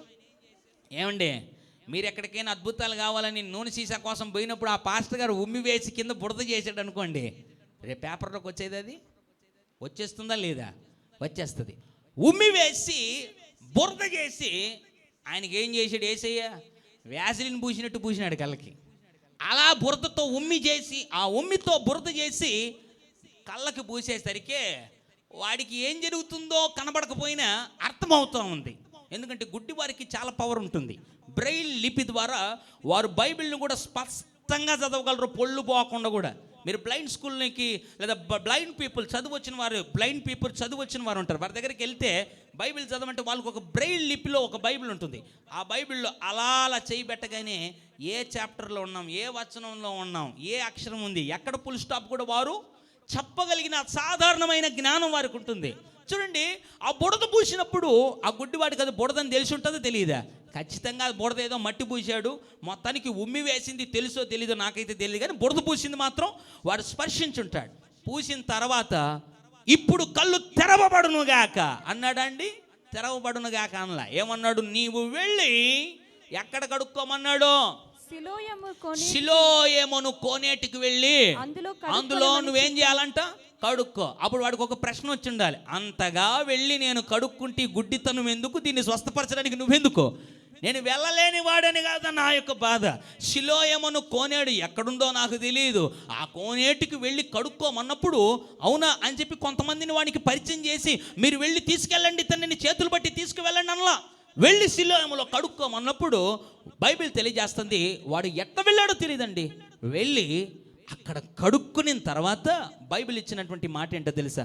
చూపు గలవాడై వెనక్కి వచ్చాను. Praise the Lord. గొప్ప గొప్ప అద్భుతాలు నీ జీవితంలో జరగాలి అని అంటే దేవుడు చెప్పే చిన్న చిన్న పనులలో నమ్మకంగా ఉండు. Be faithful in the work which allotted by the Lord. నీవు వెళ్ళి సిలోయమును కోనేటికి వెళ్ళి కడుక్కో అన్నప్పుడు ఆ కోనేటికి నన్ను తీసుకుపోయేవారు ఎవరున్నారు? అలా వెళ్ళగలిగితే నాకు నీతో ఏం పని ఉంటుంది? అసలే కళ్ళు లేని కబోతును నేను, నాకేం కనపడటంలా. అందుకోసం నేను నిన్ను అడుక్కుంటే నువ్వు సింపుల్గా నువ్వు వెళ్ళి అంటున్నావు. పైగా ఈ కంటి మీద మళ్ళీ భారంగా బురద కూడా పోసేసావు, అతికిచ్చి పాడేసావు, ప్యాక్ చేసేసావు ఫెవిస్టిక్తో అతికిచ్చినట్లుగా. ఎలా వెళ్ళాలి అని అడగల. వాడు వెళ్ళి సిలోయములో ఏం చేస్తున్నాడంట? కడుక్కొని చూపు పొంది ఏం చేశాడంట? చూపు గలవాడై వెనక్కి వచ్చాను. సిలోయమున మాటకు అర్థం ఏంటో తెలుసా? పంపబడినవాడు. ఎస్, దేవుడు నీకు అప్పగించినటువంటి పని, చేసే ప్రతి పని, వేసే ప్రతి అడుగు ప్రభువుకు సన్నిహితంగా పంపబడిన ప్రభు దగ్గరికి నిన్ను నడిపిస్తుంది. It will drag near to God. ఆయన పంపబడెను అని బైబిల్లో రాయబడింది. పాపులను రక్షించుటకు మనుష్య కుమారుడు ఈ లోకమునకు వచ్చెను. ఆయన పంపబడిన వాడు. Is one who sent by the father. ఆయన లోకానికి ఏం చేయబడ్డాడు? పంపబడ్డాడు. సిలోయమును కోనేటుకు అర్థం ఏంటి చెప్పాలి త్వరగా. సిలోయమున మాటకు అర్థం పంపబడిన వాడు. వెళ్ళి నీవు సిలోయములో కడుక్కో అంటే అర్థం ఏంటో తెలుసా? వెళ్ళి పంపబడిన వాని దగ్గరికి వెళ్ళి కడుక్కో అన్నప్పుడు వాడు వెంటనే వాడు కళ్ళు కనబడకపోయినా పంపబడిన వాడు అనబడిన అర్థం ఇచ్చేటువంటి కోనేటుకు అడుగులు వేయడం ప్రారంభించాడు.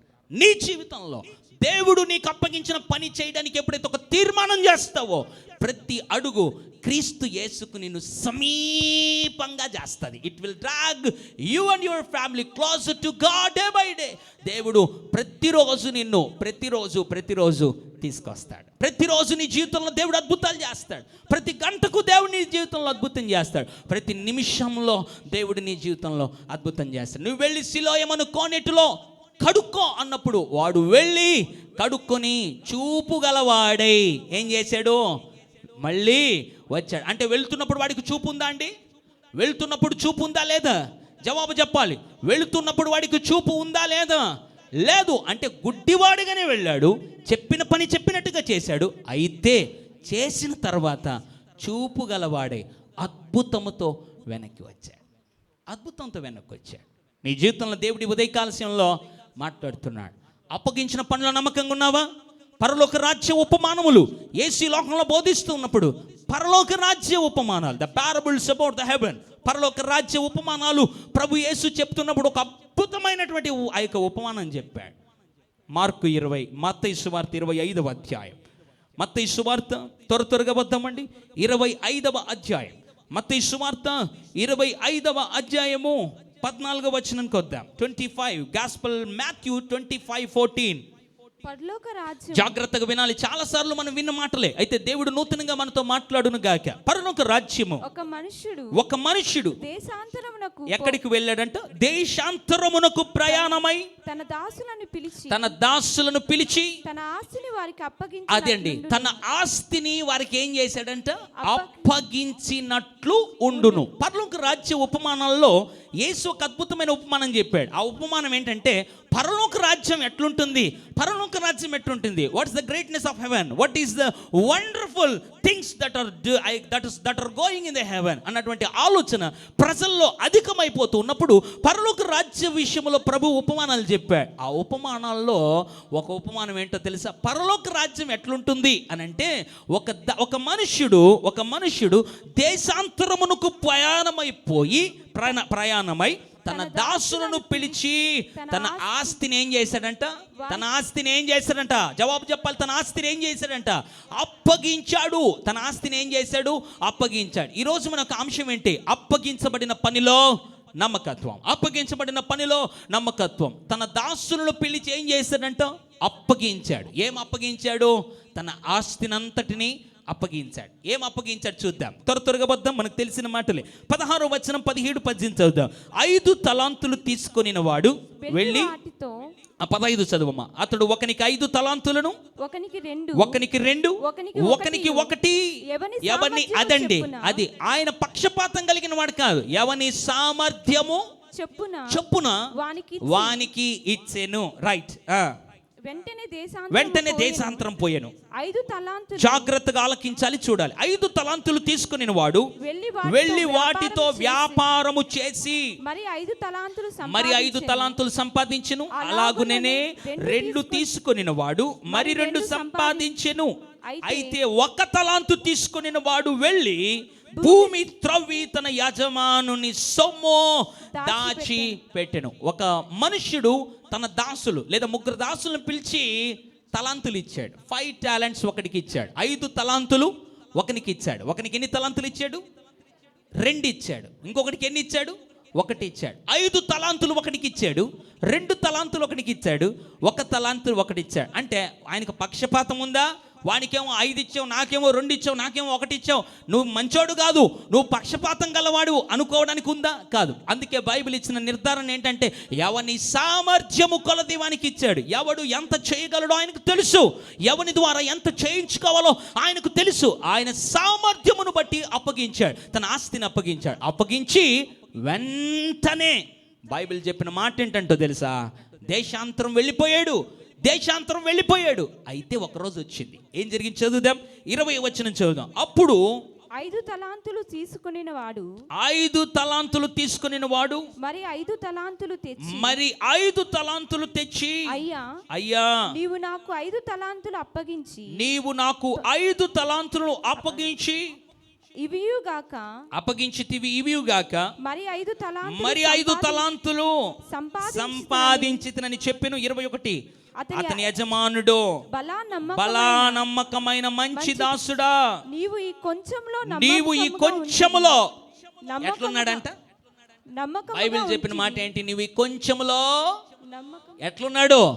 నమ్మకంగా ఉంటివి గనుక నిన్ను అనేకమైన వాటి మీద నియమించదును, నీ యజమానుని సంతోషంలో పాలు పొందుము అని చెప్పాడు. 2 తలాంతులు తీసుకుని వాడు ఏమన్నాడు? సేమ్ అదే డైలాగ్, అదే ఆన్సర్ చెప్పాడు. అయ్యా నీవు నాకు 2 తలాంతులు ఇచ్చితివి, నేను వెళ్ళి ఈ 2టితో ఏం చేశాను? వ్యాపారము చేశాను. ఈరోజు ఎన్ని అయినాయి? 4 అయ్యాయి అనేసరికి యజమానుడు వాణ్ణి కూడా ఏమన్నాడు తెలుసా? బలా నమ్మకమైన మంచి దాసుడా, నువ్వు ఎంతలో నమ్మకంగా ఉన్నావు? కొంచెములో నమ్మకంగా ఉన్నావు కాబట్టి నిన్ను అనేకమైన వాటి మీద నేను నియమిస్తాను. ఇదిగాక యజమానుని సంతోషంలో ఏం కావాలి? పాలు పంపులు పొందుకో అన్నాడు. ఒక తలాంతు ఇచ్చిన వాడి పరిస్థితి చూద్దామండి. ఒకటి ఇచ్చినవాడు ఏమన్నాడు చదువమ్మా 24. తర్వాత ఒక తలాంతు తీసుకుని వాడు వచ్చి అయ్యా నీవు విత్తని చోట కోయువాడు. వీడు వెరైటీ జవాబు ఇచ్చాడు. యజమానున్నే తప్పు పట్టాడు. నీవు విత్తని చోట కోయువాడువు, చల్లని చోట పంట కూర్చుకుని వాడువైన కఠినుడవని నేను ఎరుగుదును గనుక నేను భయపడి వెళ్ళి నీ తలాంతును భూమిలో దాచిపెట్టి తిని ఇదిగో నీది నువ్వే తీసుకోమని చెప్పాను. అందుకు అతని యజమానుడు ఏమన్నాడు తెలుసా? సోమరివైన చెడ్డదాసుడా, నేను విత్తని చోట కోయవాడను, చల్లని చోట పంట కూర్చుకున్న వాడనని నీవు ఎరుగుదువా? అట్లయితే నీవు నా సొమ్ము సహకారుల యొద్ద ఉంచవలసి ఉంది. 30వ వచనంలో ఏమన్నాడు? చదివి ముగిద్దాం. మరియు పనికి మాలిన వాడెవరంట? పనికి మాలిన ఆ దాసుని వెలుపటి చీకటిలోనికి త్రోసివేయుడి, అక్కడ ఏడుపును పళ్ళు కొరుక్కొనుటయు ఉండునని చెప్పాను. అంత మాట్లాడుతూ పై మాట ఏమన్నాడంటే, కలిగిన వానికి ఇవ్వబడును, లేని వానికి కలిగింది కూడా తీసివేయబడతారు. దేవుని బిడ్డలారా, ఈ యొక్క ఉపమానాలు సండే స్కూల్ పిల్లలకి చెప్పే ఉపమానాలు మనం పెద్ద భక్తులు అనుకుంటారు చాలామంది. ఈ ఉపమానాల యొక్క అంతరార్థం ఏంటో తెలుసా? పరలోక రాజ్యానికి సంబంధించిన ఉపమానం. పరలోక రాజ్యం ఎట్లుంటుంది? How is the heaven? పరలోక రాజ్య గొప్పతనం ఏంటి?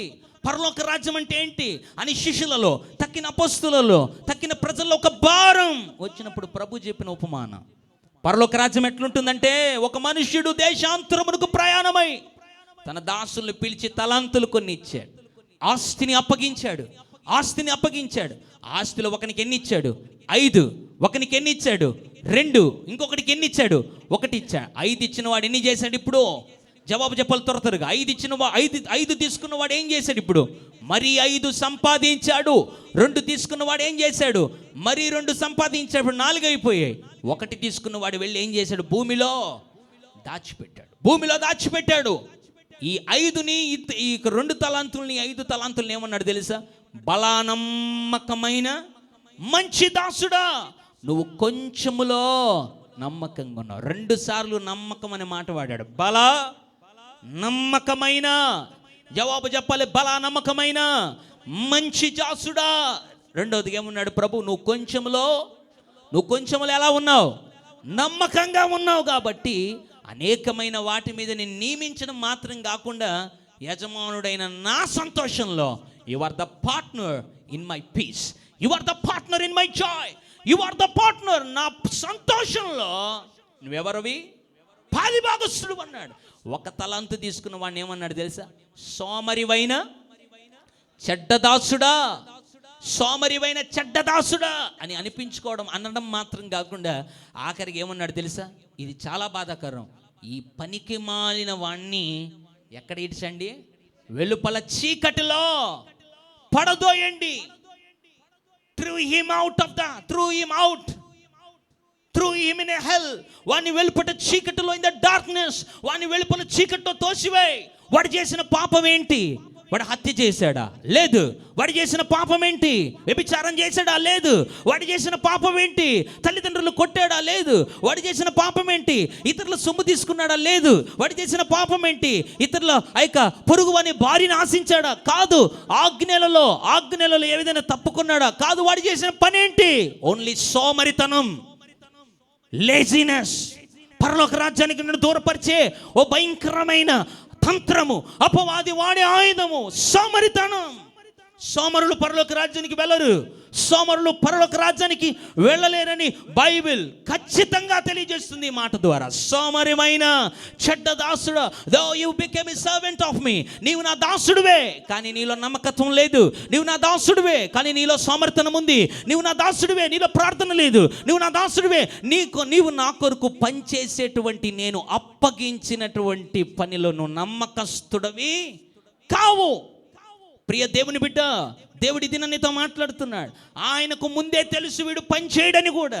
ఆయన పక్షపాతము లేని దేవుడు కాబట్టి, పక్షపాతము లేని యజమానుడు కాబట్టి ఒకనికి 5 ఇచ్చాడు, ఒకనికి 2 ఇచ్చాడు. వీడు 1లో అయినా నమ్మకంగా ఉంటాడేమో అని ప్రేమించాడు. వీడు ఒకటిలో అయినా తన నమ్మకత్వం చూపిస్తాడేమో అనుకున్నాడు. వీడు ఒకటిలో అయినా నమ్మకంగా ఉంటాడేమో అని ఆశపడ్డాడు. అయితే ఒకటి తీసుకుని ఏం చేశాడు? భూమిలో దాచిపెట్టాడు. సోమరువైన చెడ్డ దాసుడా అని అనడం మాత్రం కాకుండా వీడికి కలిగినటువంటి గతి ఏంటో తెలుసా? వీడిని మాత్రం ఇంకా నేను క్షమించి నా దగ్గర ఉంచుకోను, వీడిని వెలుపల చీకట్లోనికి తోసివేయండి. అంటే అర్థం ఏంటో తెలుసా? దేవుడు నీకు అప్పగించిన పనిలో గమనము లేకపోతే నీకు నరకం నిశ్చయం, చీకటి నిశ్చయం. అది నా మాట కాదు, దేవుని వాక్యం సత్యమైనది. అది దేవుని సేవకుడైన, అది దేవుని దాసుడైన యజమానుడు నమ్మకమైన వాడు, యజమానుడు నీతి కలిగిన న్యాయాధిపతి. బైబిల్ తెలియజేస్తా ఉంది, మనము నమ్మదగని వారమైన ఆయన నమ్మదగిన వాడు. He's faithful all the time. ఆయన నమ్మకమైన వాడు, ఆయన నమ్మకమైన వాడు. దేవుడు నీకు అప్పగించిన ఏ తలాంతు ఉందో ఒకసారి ఆలోచించేయి. ఈ రోజున చాలా మంది భూమిలో దాచిపెడుతున్నారు. ఈరోజు విశ్వాసుల జీవితంలో ఫలింపు లేదు, ఈరోజు విశ్వాసుల జీవితంలో అభివృద్ధి లేదు. కారణం నీ దేవుని సేవ పట్ల, దేవుని మందిరంలో వాయిద్యాలు. మొన్నటి దినమున కీబోర్డు చర్చిలో కీబోర్డు చాలా ఇబ్బందికరంగా ఉంది, ప్రార్థన చేయండి అన్నప్పుడు నెక్స్ట్ డేనే ఒక సహోదరుడు కొత్తగా వచ్చినాడండి. ఆయన నేను ఈ సమయంలో చెప్పాలి, నూతనంగా వచ్చాడు మందిరానికి. నేను కర్నూలులో మీటింగ్ ముగించుకుని వెంటనే ఫోన్ చేశాడు, బ్రదర్ ఒకసారి లేయండి, ప్రభుకు మహిమకరంగా చెప్తున్నా. ఫస్ట్ టైం వచ్చాడు ఆయన. వచ్చిన వెంటనే కర్నూలులో మీటింగ్ అయిన వెంటనే నాకు ఫోన్ చేసి, ఆయనది విజయవాడ, ఏం బ్రదర్ అంటే ఎన్నోసార్లు నాకు ఫోన్ చేశాడు. తర్వాత నేను అడిగాను, ఏం బ్రదర్ ఏం ఫోన్ చేశారంటే, మీరు కీబోర్డ్ కోసం ప్రార్థన చేయమన్నారు కదా, ఆ కీబోర్డ్ కోసం ప్రార్థన చేస్తున్నాను, అది ఎక్కడ నేర్పిస్తారో చెప్పండి, నేను నేర్చుకోవాలనుకుంటున్నాను అన్నాడు. ఎంత అద్భుతమైన మాట. దేవునికి మహిమ కలుగును గాక. ఎందుకు ఈ విషయం చెప్తున్నాను తెలుసా? ఆయనకి పుట్టినప్పటి నుంచి కీబోర్డ్ తెలియకుండా పోవచ్చు, ఆయన ఇంతవరకు నేర్పించేవారు ఎవరు లేకుండా పోవచ్చు, ఆ కీబోర్డ్ అంటే పదం కూడా ఆయనకి అర్థం తెలియకుండా పోవచ్చు. అయితే అనౌన్స్మెంట్ ఎప్పుడైతే విన్నాడో వెంటనే ఇంటికి వెళ్ళాక నాకు ఫోన్ చేశాడు, అది ఎక్కడ నేర్పిస్తారో చెప్పండి. ఎందుకు అని అడిగా. నేనే నేర్చుకొని మన చర్చిలో వాంచాలనుకుంటాను. ఎంత అద్భుతమైనటువంటి ఆలోచన. దేవుడు హృదయములు చూసేవాడు. Praise the Lord. దేవుడు హృదయములు చూస్తాడు. అందుకే బైబిల్లో రాయబడింది, కలిగిన వానికి ఇవ్వబడును, లేని వానికి కలిగింది కూడా తీసేస్తా. ఈరోజు దాకా నీకు కీబోర్డు మహా గొప్ప ఆర్టిస్టువా, దేవుడు తీసేయగలడు.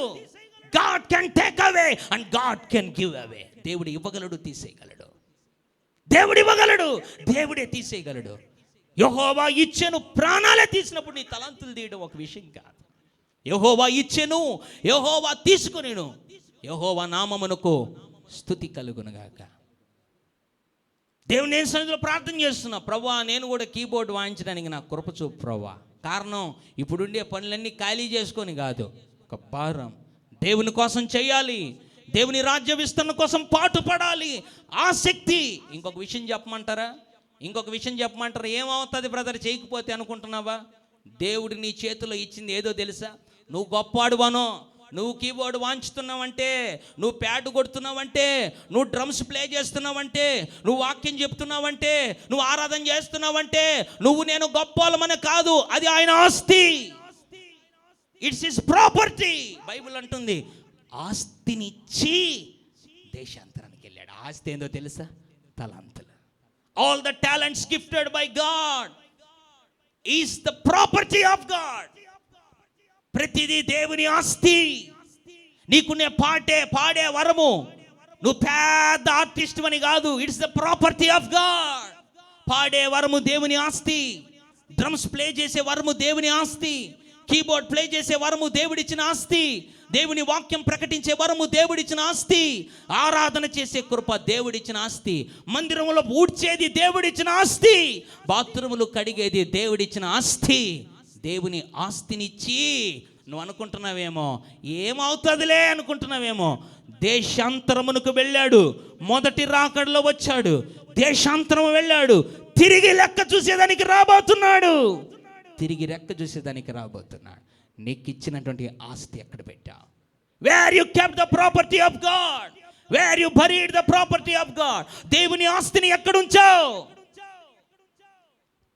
హెబ్రోన్ అనబడిన గొప్ప సంఘం ప్రపంచ ప్రఖ్యాతిగాంచిన దైవజనుడు భక్త సింగ్ గారు స్థాపించిన హెబ్రోన్ సంఘంలో కలెక్టర్లు బాత్రూములు కడుగుతారు, కలెక్టర్లు చెప్పుల స్టాండ్లో వర్క్ చేస్తారు, కలెక్టర్లు పెనాయిల్ డబ్బాలు ఎత్తుకొని పనిచేస్తూ ఉంటారు. కారణం వారి చదువు లేకుండా కాదు, జ్ఞానము లేకుండా కాదు. They consider it's the property of God. వారికి తెలుసది దేవుని ఆస్తి. ఉన్నావా నమ్మకంగా? ఉన్నావా నమ్మకంగా? దేవుడిచ్చిన తలాంతుల్లో నమ్మకంగా ఉన్నావా? ఒక దైవజనుడు తెలుసు, ఆయన యవన ప్రాయంలో చేసిన ప్రసంగాలు, ఆయన యవన కాలంలో ఈరోజు పేద ప్రొఫెసర్గా ఉన్నాడు బైబిల్ కాలేజ్ ACTCలో. ఇటీవల కలిశాడు దైవజనుడు. బ్రదర్, మిమ్మల్ని చూస్తుంటే నేను గుర్తుకొస్తున్నాను అన్నాడు. ఎందుకు బ్రదర్ అంటే, నా యవన తరంలో దేవుని కోసం కొన్ని గంటలు మాట్లాడేవాడిని, పాడేవాడిని అని చెప్తూ ఒక మాట చెప్పాడు. ఏం జరిగిందో అంటే, ఆయనని నేను జడ్జి చేయటం లేదు, కానీ ఆయన చెప్తున్నా. ఆల్ ఆఫ్ ఏ సడన్గా 35 సంవత్సరాలకంతా కూడా నా గొంతులో ఒక వ్యాధి వచ్చి మాటలు పడిపోయినాయి అని చెప్పాడు. దుఃఖమైంది. బైబిల్ కాలేజ్ ఈరోజు ప్రొఫెసర్గా ఉన్నాడు హైదరాబాద్లో. గొప్ప ప్రొఫెసర్, ACTC బైబిల్ కాలేజీలో ప్రొఫెసర్గా ఉన్నాడు. ఆయన చెప్పడం కాదు, ఆయన మాటలు మైక్లో మాట్లాడితే విన్నా. 10 పదాలు పలికితే 4 ప్రజలకు వినపడ్డాయి, 4 ఏమో లోపలే కసరగా లోపలే వినపడుతుంది. ఆయన మాటలు ఆయనకే వినపడటంలా, కానీ మాటలు ఆపడం లేదు, మాట్లాడుతున్నాడు. 2 మాటలు పట్టుకొని మాట్లాడుతున్నాడు, 2 మాటలు బయటికి వినపడుతున్నాయి. కారణం దేవుడు తలాంతులను ఇవ్వగలడు, దేవుడు తలాంతులు తీసేయగలడు. He can do everything. దేవుడు నీకు తలాంతి ఇచ్చాడా? మహిమను వెతుకు, దేవుని మహిమను వెతుకు. Seek the glory of God. దేవుని మహిమను వెతకడానికి ఆ తలాంతు, దేవుని మహిమను వెతకడానికి ఆ తలాంతు, పాలిటిక్స్ చేయడానికి కాదు ఆ తలాంతు. It's bring the glory of God. దేవుని రాజ్య విస్తరణ కొరకు. నీకు 5 ఇచ్చాడా? నీకు 2 ఇచ్చాడా? నీకు 1 ఇచ్చాడా? దాంతో రాజకీయం చేయని కాదు, రాజ్యము విస్తరించని. That's the property of God. That's the property of God. సంఘాల్లో నిన్ను ప్రెసిడెంట్గా పెట్టింది నువ్వు పేద ఉద్ధరిస్తావని కాదు, నువ్వు సంఘం కోసం రక్తం కార్చవని కాదు. It's property of God. దేవుడిచ్చిన వరం, దేవుడిచ్చిన భాగ్యం. ఏం చేస్తున్నా? ఒకరోజు రాబోతున్నాడు. నువ్వు చేస్తున్న పని నీ భార్యకు నచ్చొచ్చు, నువ్వు చేస్తున్న పని నీ పిల్లలకు నచ్చొచ్చు. ఇటీవల చాలామంది ఆ యొక్క మాటల్లో ఒక ఆయన అంటాడు, ఒక ఆయన రీసెంట్గా ఒక ఆయనకి ఎంతో దుఃఖం అంట, ఎంత దుఃఖం అంటే అంత దుఃఖం అంట.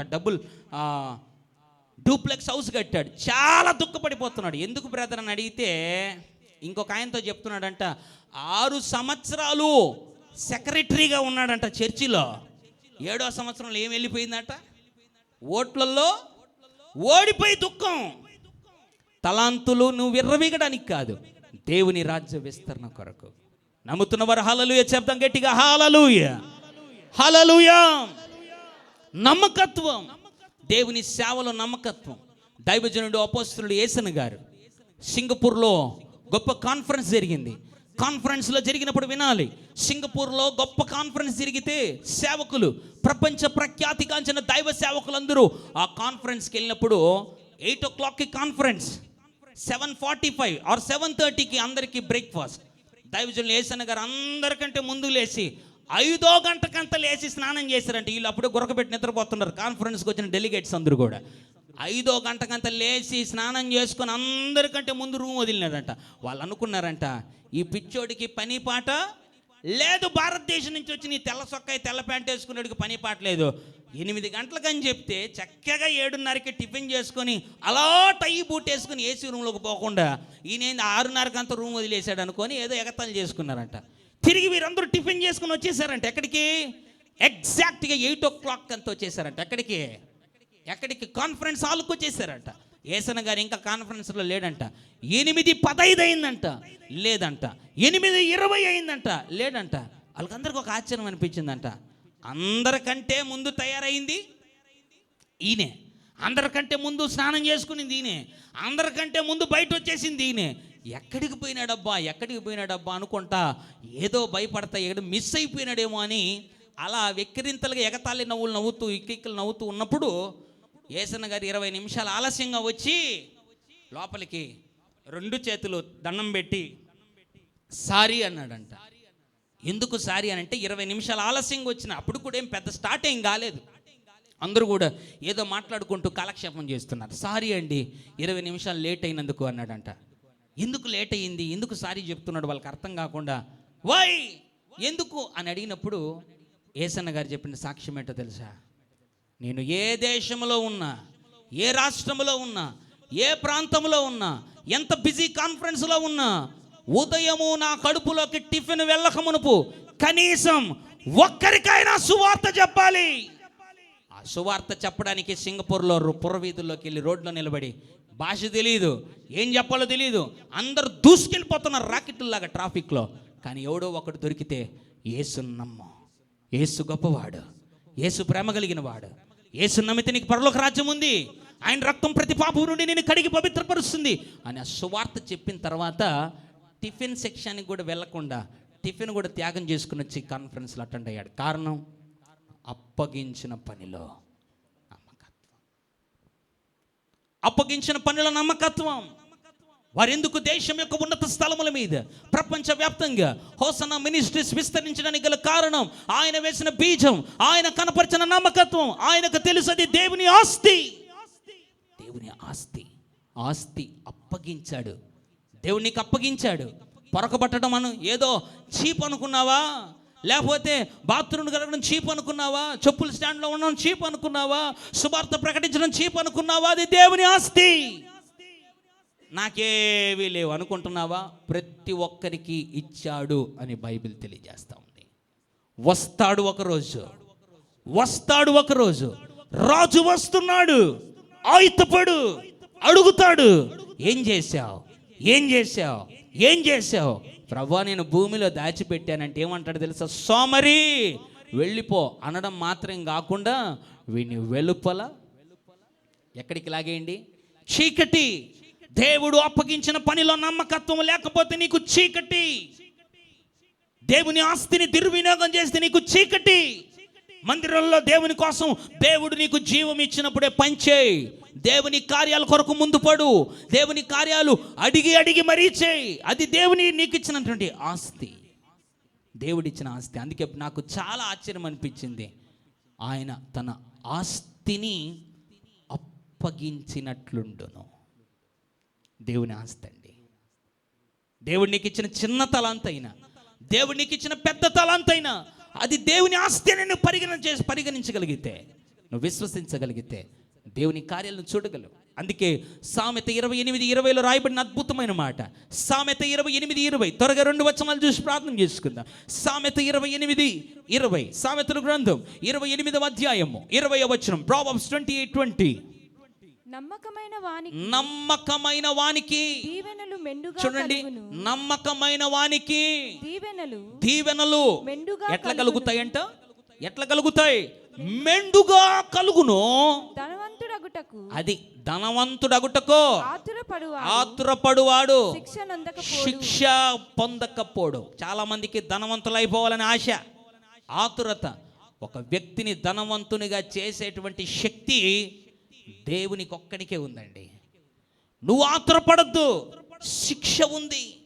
ధనవంతుడగుటకు ఆత్రపడతారు కొంతమంది, దేవుని కార్యాల కొరకు ఆత్రపడరు, దేవుని రాజ్య విస్తరణ కొరకు ఆత్రపడు. ధనవంతులు అయిపోవాలి. ఏం బ్రదర్ ఎక్కడున్నారంటే, అన్న బయట అట్లే బయటికి వెళ్ళిపోతావు. ప్రభు అదే చెప్పాడు, ఈడ్చేయి వాడిని బయటకు దోసేయి అన్నాడు. ఎక్కడికి? అక్కడ చీకటి పళ్ళు కొరుక్కుంటా ఉంటుంది, వాడిని బయటతో అన్నాడు. ఆత్రం. దేవోక్తి లేని ఎడల జనులు కట్టులేక తిరుగుతారు. ధనవంతులగుటకు ఆతురపడువాడు శిక్ష పొందక పోడు. ధనవంతులగుటకు ఆతురపడద్దు. పై వచనంలో ఏమన్నాడు తెలుసా? అయితే నువ్వు ఆత్రపడకుండా నమ్మకంగా ఉండు, దీవెనలు మెండుగా కలుగుతాయి. నమ్మిన వారు స్తోత్రం చెప్పండి.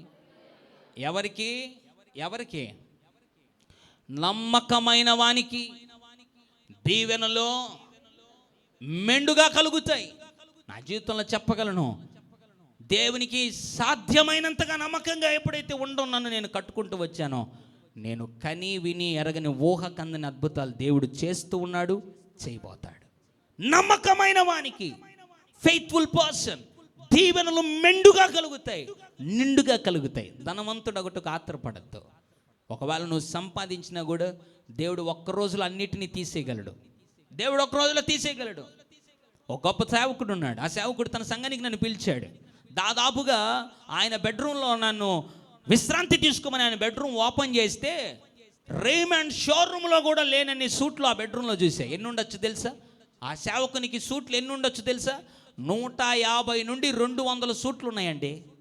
150 నుండి 200 సూట్లు ఉన్నాయి. ఆ రూమ్లోనే నాకు అకామిడేషన్ ఇచ్చాడు. ఆ రూమ్లో ఏసీ కూడా ఉంది. మీరు ఇక్కడ పడుకోండి అని పెద్ద రూమ్. ఆ రూమ్ నాకు ఇచ్చినప్పుడు అమ్మా ఎన్ని సూట్లు, యువరాజు అంటున్నాడు, అన్న ఏది కావాలో కోరే గొమ్మను ఉంటారు నాయన అని చెప్పా. 150 నుండి 200 సూట్లు ఉన్నాయి. అంత గొప్ప ధనవంతుడు. సేవకొచ్చి కాదు, పుట్టుకతో ధనవంతుడు. ప్రభు ఆయన్ని పిలిచాడు. తర్వాత అంత అయిపోయిన తర్వాత దేవుడు నిన్ను నాకు చాలా పెద్ద వయసులో చాలా పెద్దవాడు, రాజమండ్రిలో గొప్ప సంఘం ఉంది, దేవుడు మిమ్మల్ని బహుగా ఆశీర్వదించాడన్న. నిజంగా చాలా సంతోషం ఈ పరిచర్యకి రావటం అంటే. ఆయన అన్నాడు, నాయనా నాకు దేంట్లో సంతోషం లేదు నాయన అన్నాడు. ఎందుకన్నా అంటే దేవుడు ఎప్పుడైనా తీసేయచ్చు అన్నాడు. నాకు ఒక్కసారిగా అలా షాక్ కొట్టినట్లు అయింది. దేవుడు తీసేయచ్చు, అన్ని పరిస్థితుల్లో నేను ఎరుగుదును. దేవుడు ఇచ్చాడు, తీసేస్తాడు. తీసినప్పుడు పరీక్షిస్తాడు, ఇచ్చినప్పుడు పరీక్షిస్తాడు. అన్ని పరిస్థితుల్లో. అందుకే పౌలు అన్నాడు కదా, నేను అన్ని పరిస్థితుల్లో ఎరుగుదును. ప్రియ దేవుని బిడ్డ, నమ్మకత్వం ఉందా?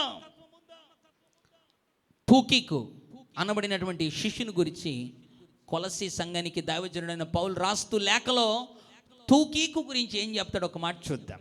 కొలసీ పత్రిక 4:7 చదవండి. ప్రార్థన చేసుకుందామండి త్వరగా. కొలసీ పత్రిక 4వ అధ్యాయము 7వ వాక్యం చదువుతాం. ప్రియ సహోదరుడును ప్రభువునందు నమ్మకమైన, వండర్ఫుల్ వర్డ్ అండి. ప్రియ సహోదరుడును ప్రభువునందు ఎవరంట? నమ్మకమైన పరిచారకుడును. తూకీకి ఎవరంట? నమ్మకమైన పరిచారకుడును, నా తోడి సేవకుడునైన తూకీకు నన్ను గూర్చిన సంగతులన్నీ నీకు తెలియజేయండి. దైవజనుడైన పౌలు ఆయన ఇస్తున్నటువంటి బిరుదు. పౌలు ఎటువంటి వాడు తెలుసా? మొక్కస్తుతి చేసేవాడు కాదు, తప్పు చేసే ముఖం పగలగొట్టేవాడు. మొక్కస్తుతి చేసేది ఆయనకి తెలియదు, ముఖం పగలగొట్టడం. పేతురు అప్పటికే బిషప్ లెవెల్లో ఉంటే ఒక దగ్గర పేతురు గారిని పౌలు నిలదీస్తాడు. పౌలుకు పేతురు అంత సీనియారిటీ లేకపోయినా అపోస్తులందరికంటే గొప్ప సిన్సియారిటీ ఉంది. పౌలు పేతురు నిలదీస్తాడు. ఒక సందర్భంలో ఒక దగ్గర అంటాడు, క్యాఫా వలె భార్యను పెట్టుకొని తిరగడం మాకు అర్హత లేదనుకున్నావా అంటాడు. గొప్ప వ్యక్తి, మొహమాటం లేకుండా దేవుని పరిచర్య చేసే వ్యక్తి. పౌలు మనుషుల్ని పొగిడేవాడు, మనుషుల్ని మొక్కస్తుతి చేసేవాడు. కొంతమంది స్టేజ్ మీద పిలుస్తారు, కొంతమంది ఆ కూర్చున్నోడికి వారు చెప్పిన దాంట్లో 10 చెప్తే ఒక్కటి కూడా ఉండదు, కానీ అన్ని కళ్ళగూర గంపలా కలిసి చెప్పేస్తుంటారు. అయ్యగారు ఎటువంటి వారంటే, ఈ చర్చి నిలబడిందంటే ఆయనే కారణం. ఆయన అనుకుంటాడు, నా జీవితంలో చర్చికి ఏం చేయలేను, నన్ను ఎందుకు అట్ట చెప్తున్నారని. కానీ దైవజనుడైన పౌలు తూకీ గురించి ఏం చెప్పాడు తెలుసా? ప్రభువునందు నమ్మకమైన, మొదటి మాట ప్రియ సహోదరుడును ప్రభువునందు నమ్మకమైన పరిచారకుడును, నా తోడి సేవకుడైన తూకీకు నా గురించి అన్ని సంగతులు మీకు తెలియజేస్తాను. తూకీకు గురించి పౌలు ఇచ్చిన సాక్ష్యం.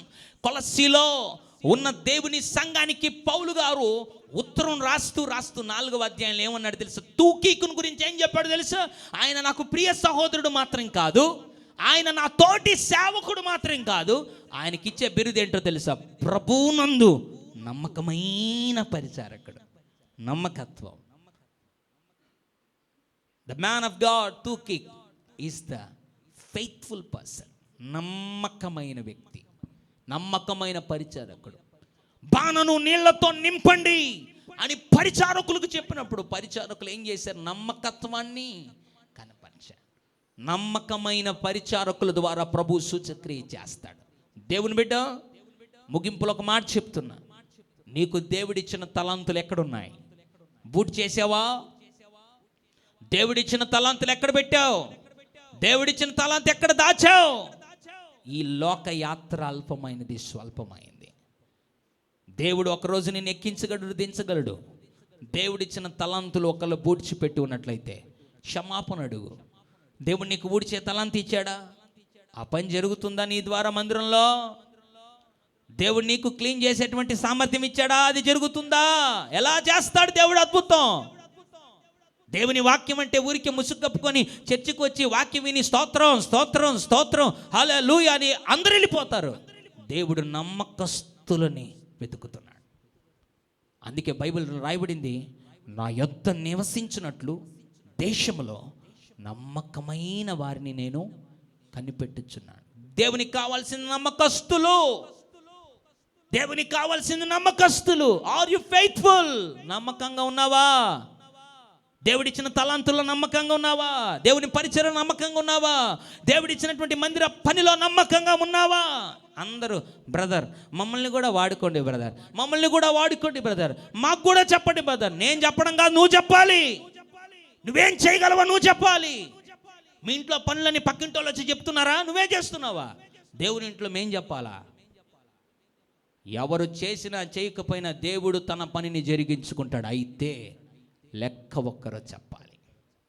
దేవుని చిత్తం అయితే నెక్స్ట్ వీక్ నుండి ప్రార్థన చేసి దేవుడు ఎవరి పేర్లు అయితే బయలుపరుస్తాడో వాళ్ళని మందిరంలో ప్రతి వారం కొంతమందిని డ్యూటీలు అలాట్ చేయబోతున్నాం. ఈ పనులు మేము చేస్తామన్నారు. స్తోత్రం చెప్పండి, గట్టి చెప్పాలి. హల్లెలూయా. అందరూ చేయాలి. పురుషులు చేయాలి, స్త్రీలు చేయాలి, యవనస్తులు చేయాలి. కారణం ఇది దేవుని ఆస్తి. పురుషులు తప్పించుకొని పరారైపోతా ఆమేన్ అనగానే భార్య ఉంటుంది, ఆయన ఇంట్లో ఉంటాడు. అమ్మ మీ భర్త అంటే ఇప్పుడే వెళ్ళిపోయాడు బ్రదర్. ఏమ్మా అంత బిజీనా? ఇప్పుడే వెళ్ళిపోయాడు. ఎక్కడికి వెళ్ళిపోయాడు అంటే ఇంటికి వెళ్ళిపోయాడు బ్రదర్. ఏమ్మా అంటే పని ఉంది. సరే రెండో వారం అన్న ఉంటాడు. అమ్మా మీ భర్త ఎక్కడ? ఇప్పుడే వెళ్ళిపోయాడు బ్రదర్. అట్లే వెళ్ళిపోతావు బ్రదర్. వాక్యం అబద్ధం కాదు. నిలు యెరూషలేములో నీ పాదాలు మోపు, పైనుండి శక్తి పొందు వరకు పట్టణంలో నిలిచి ఉండు.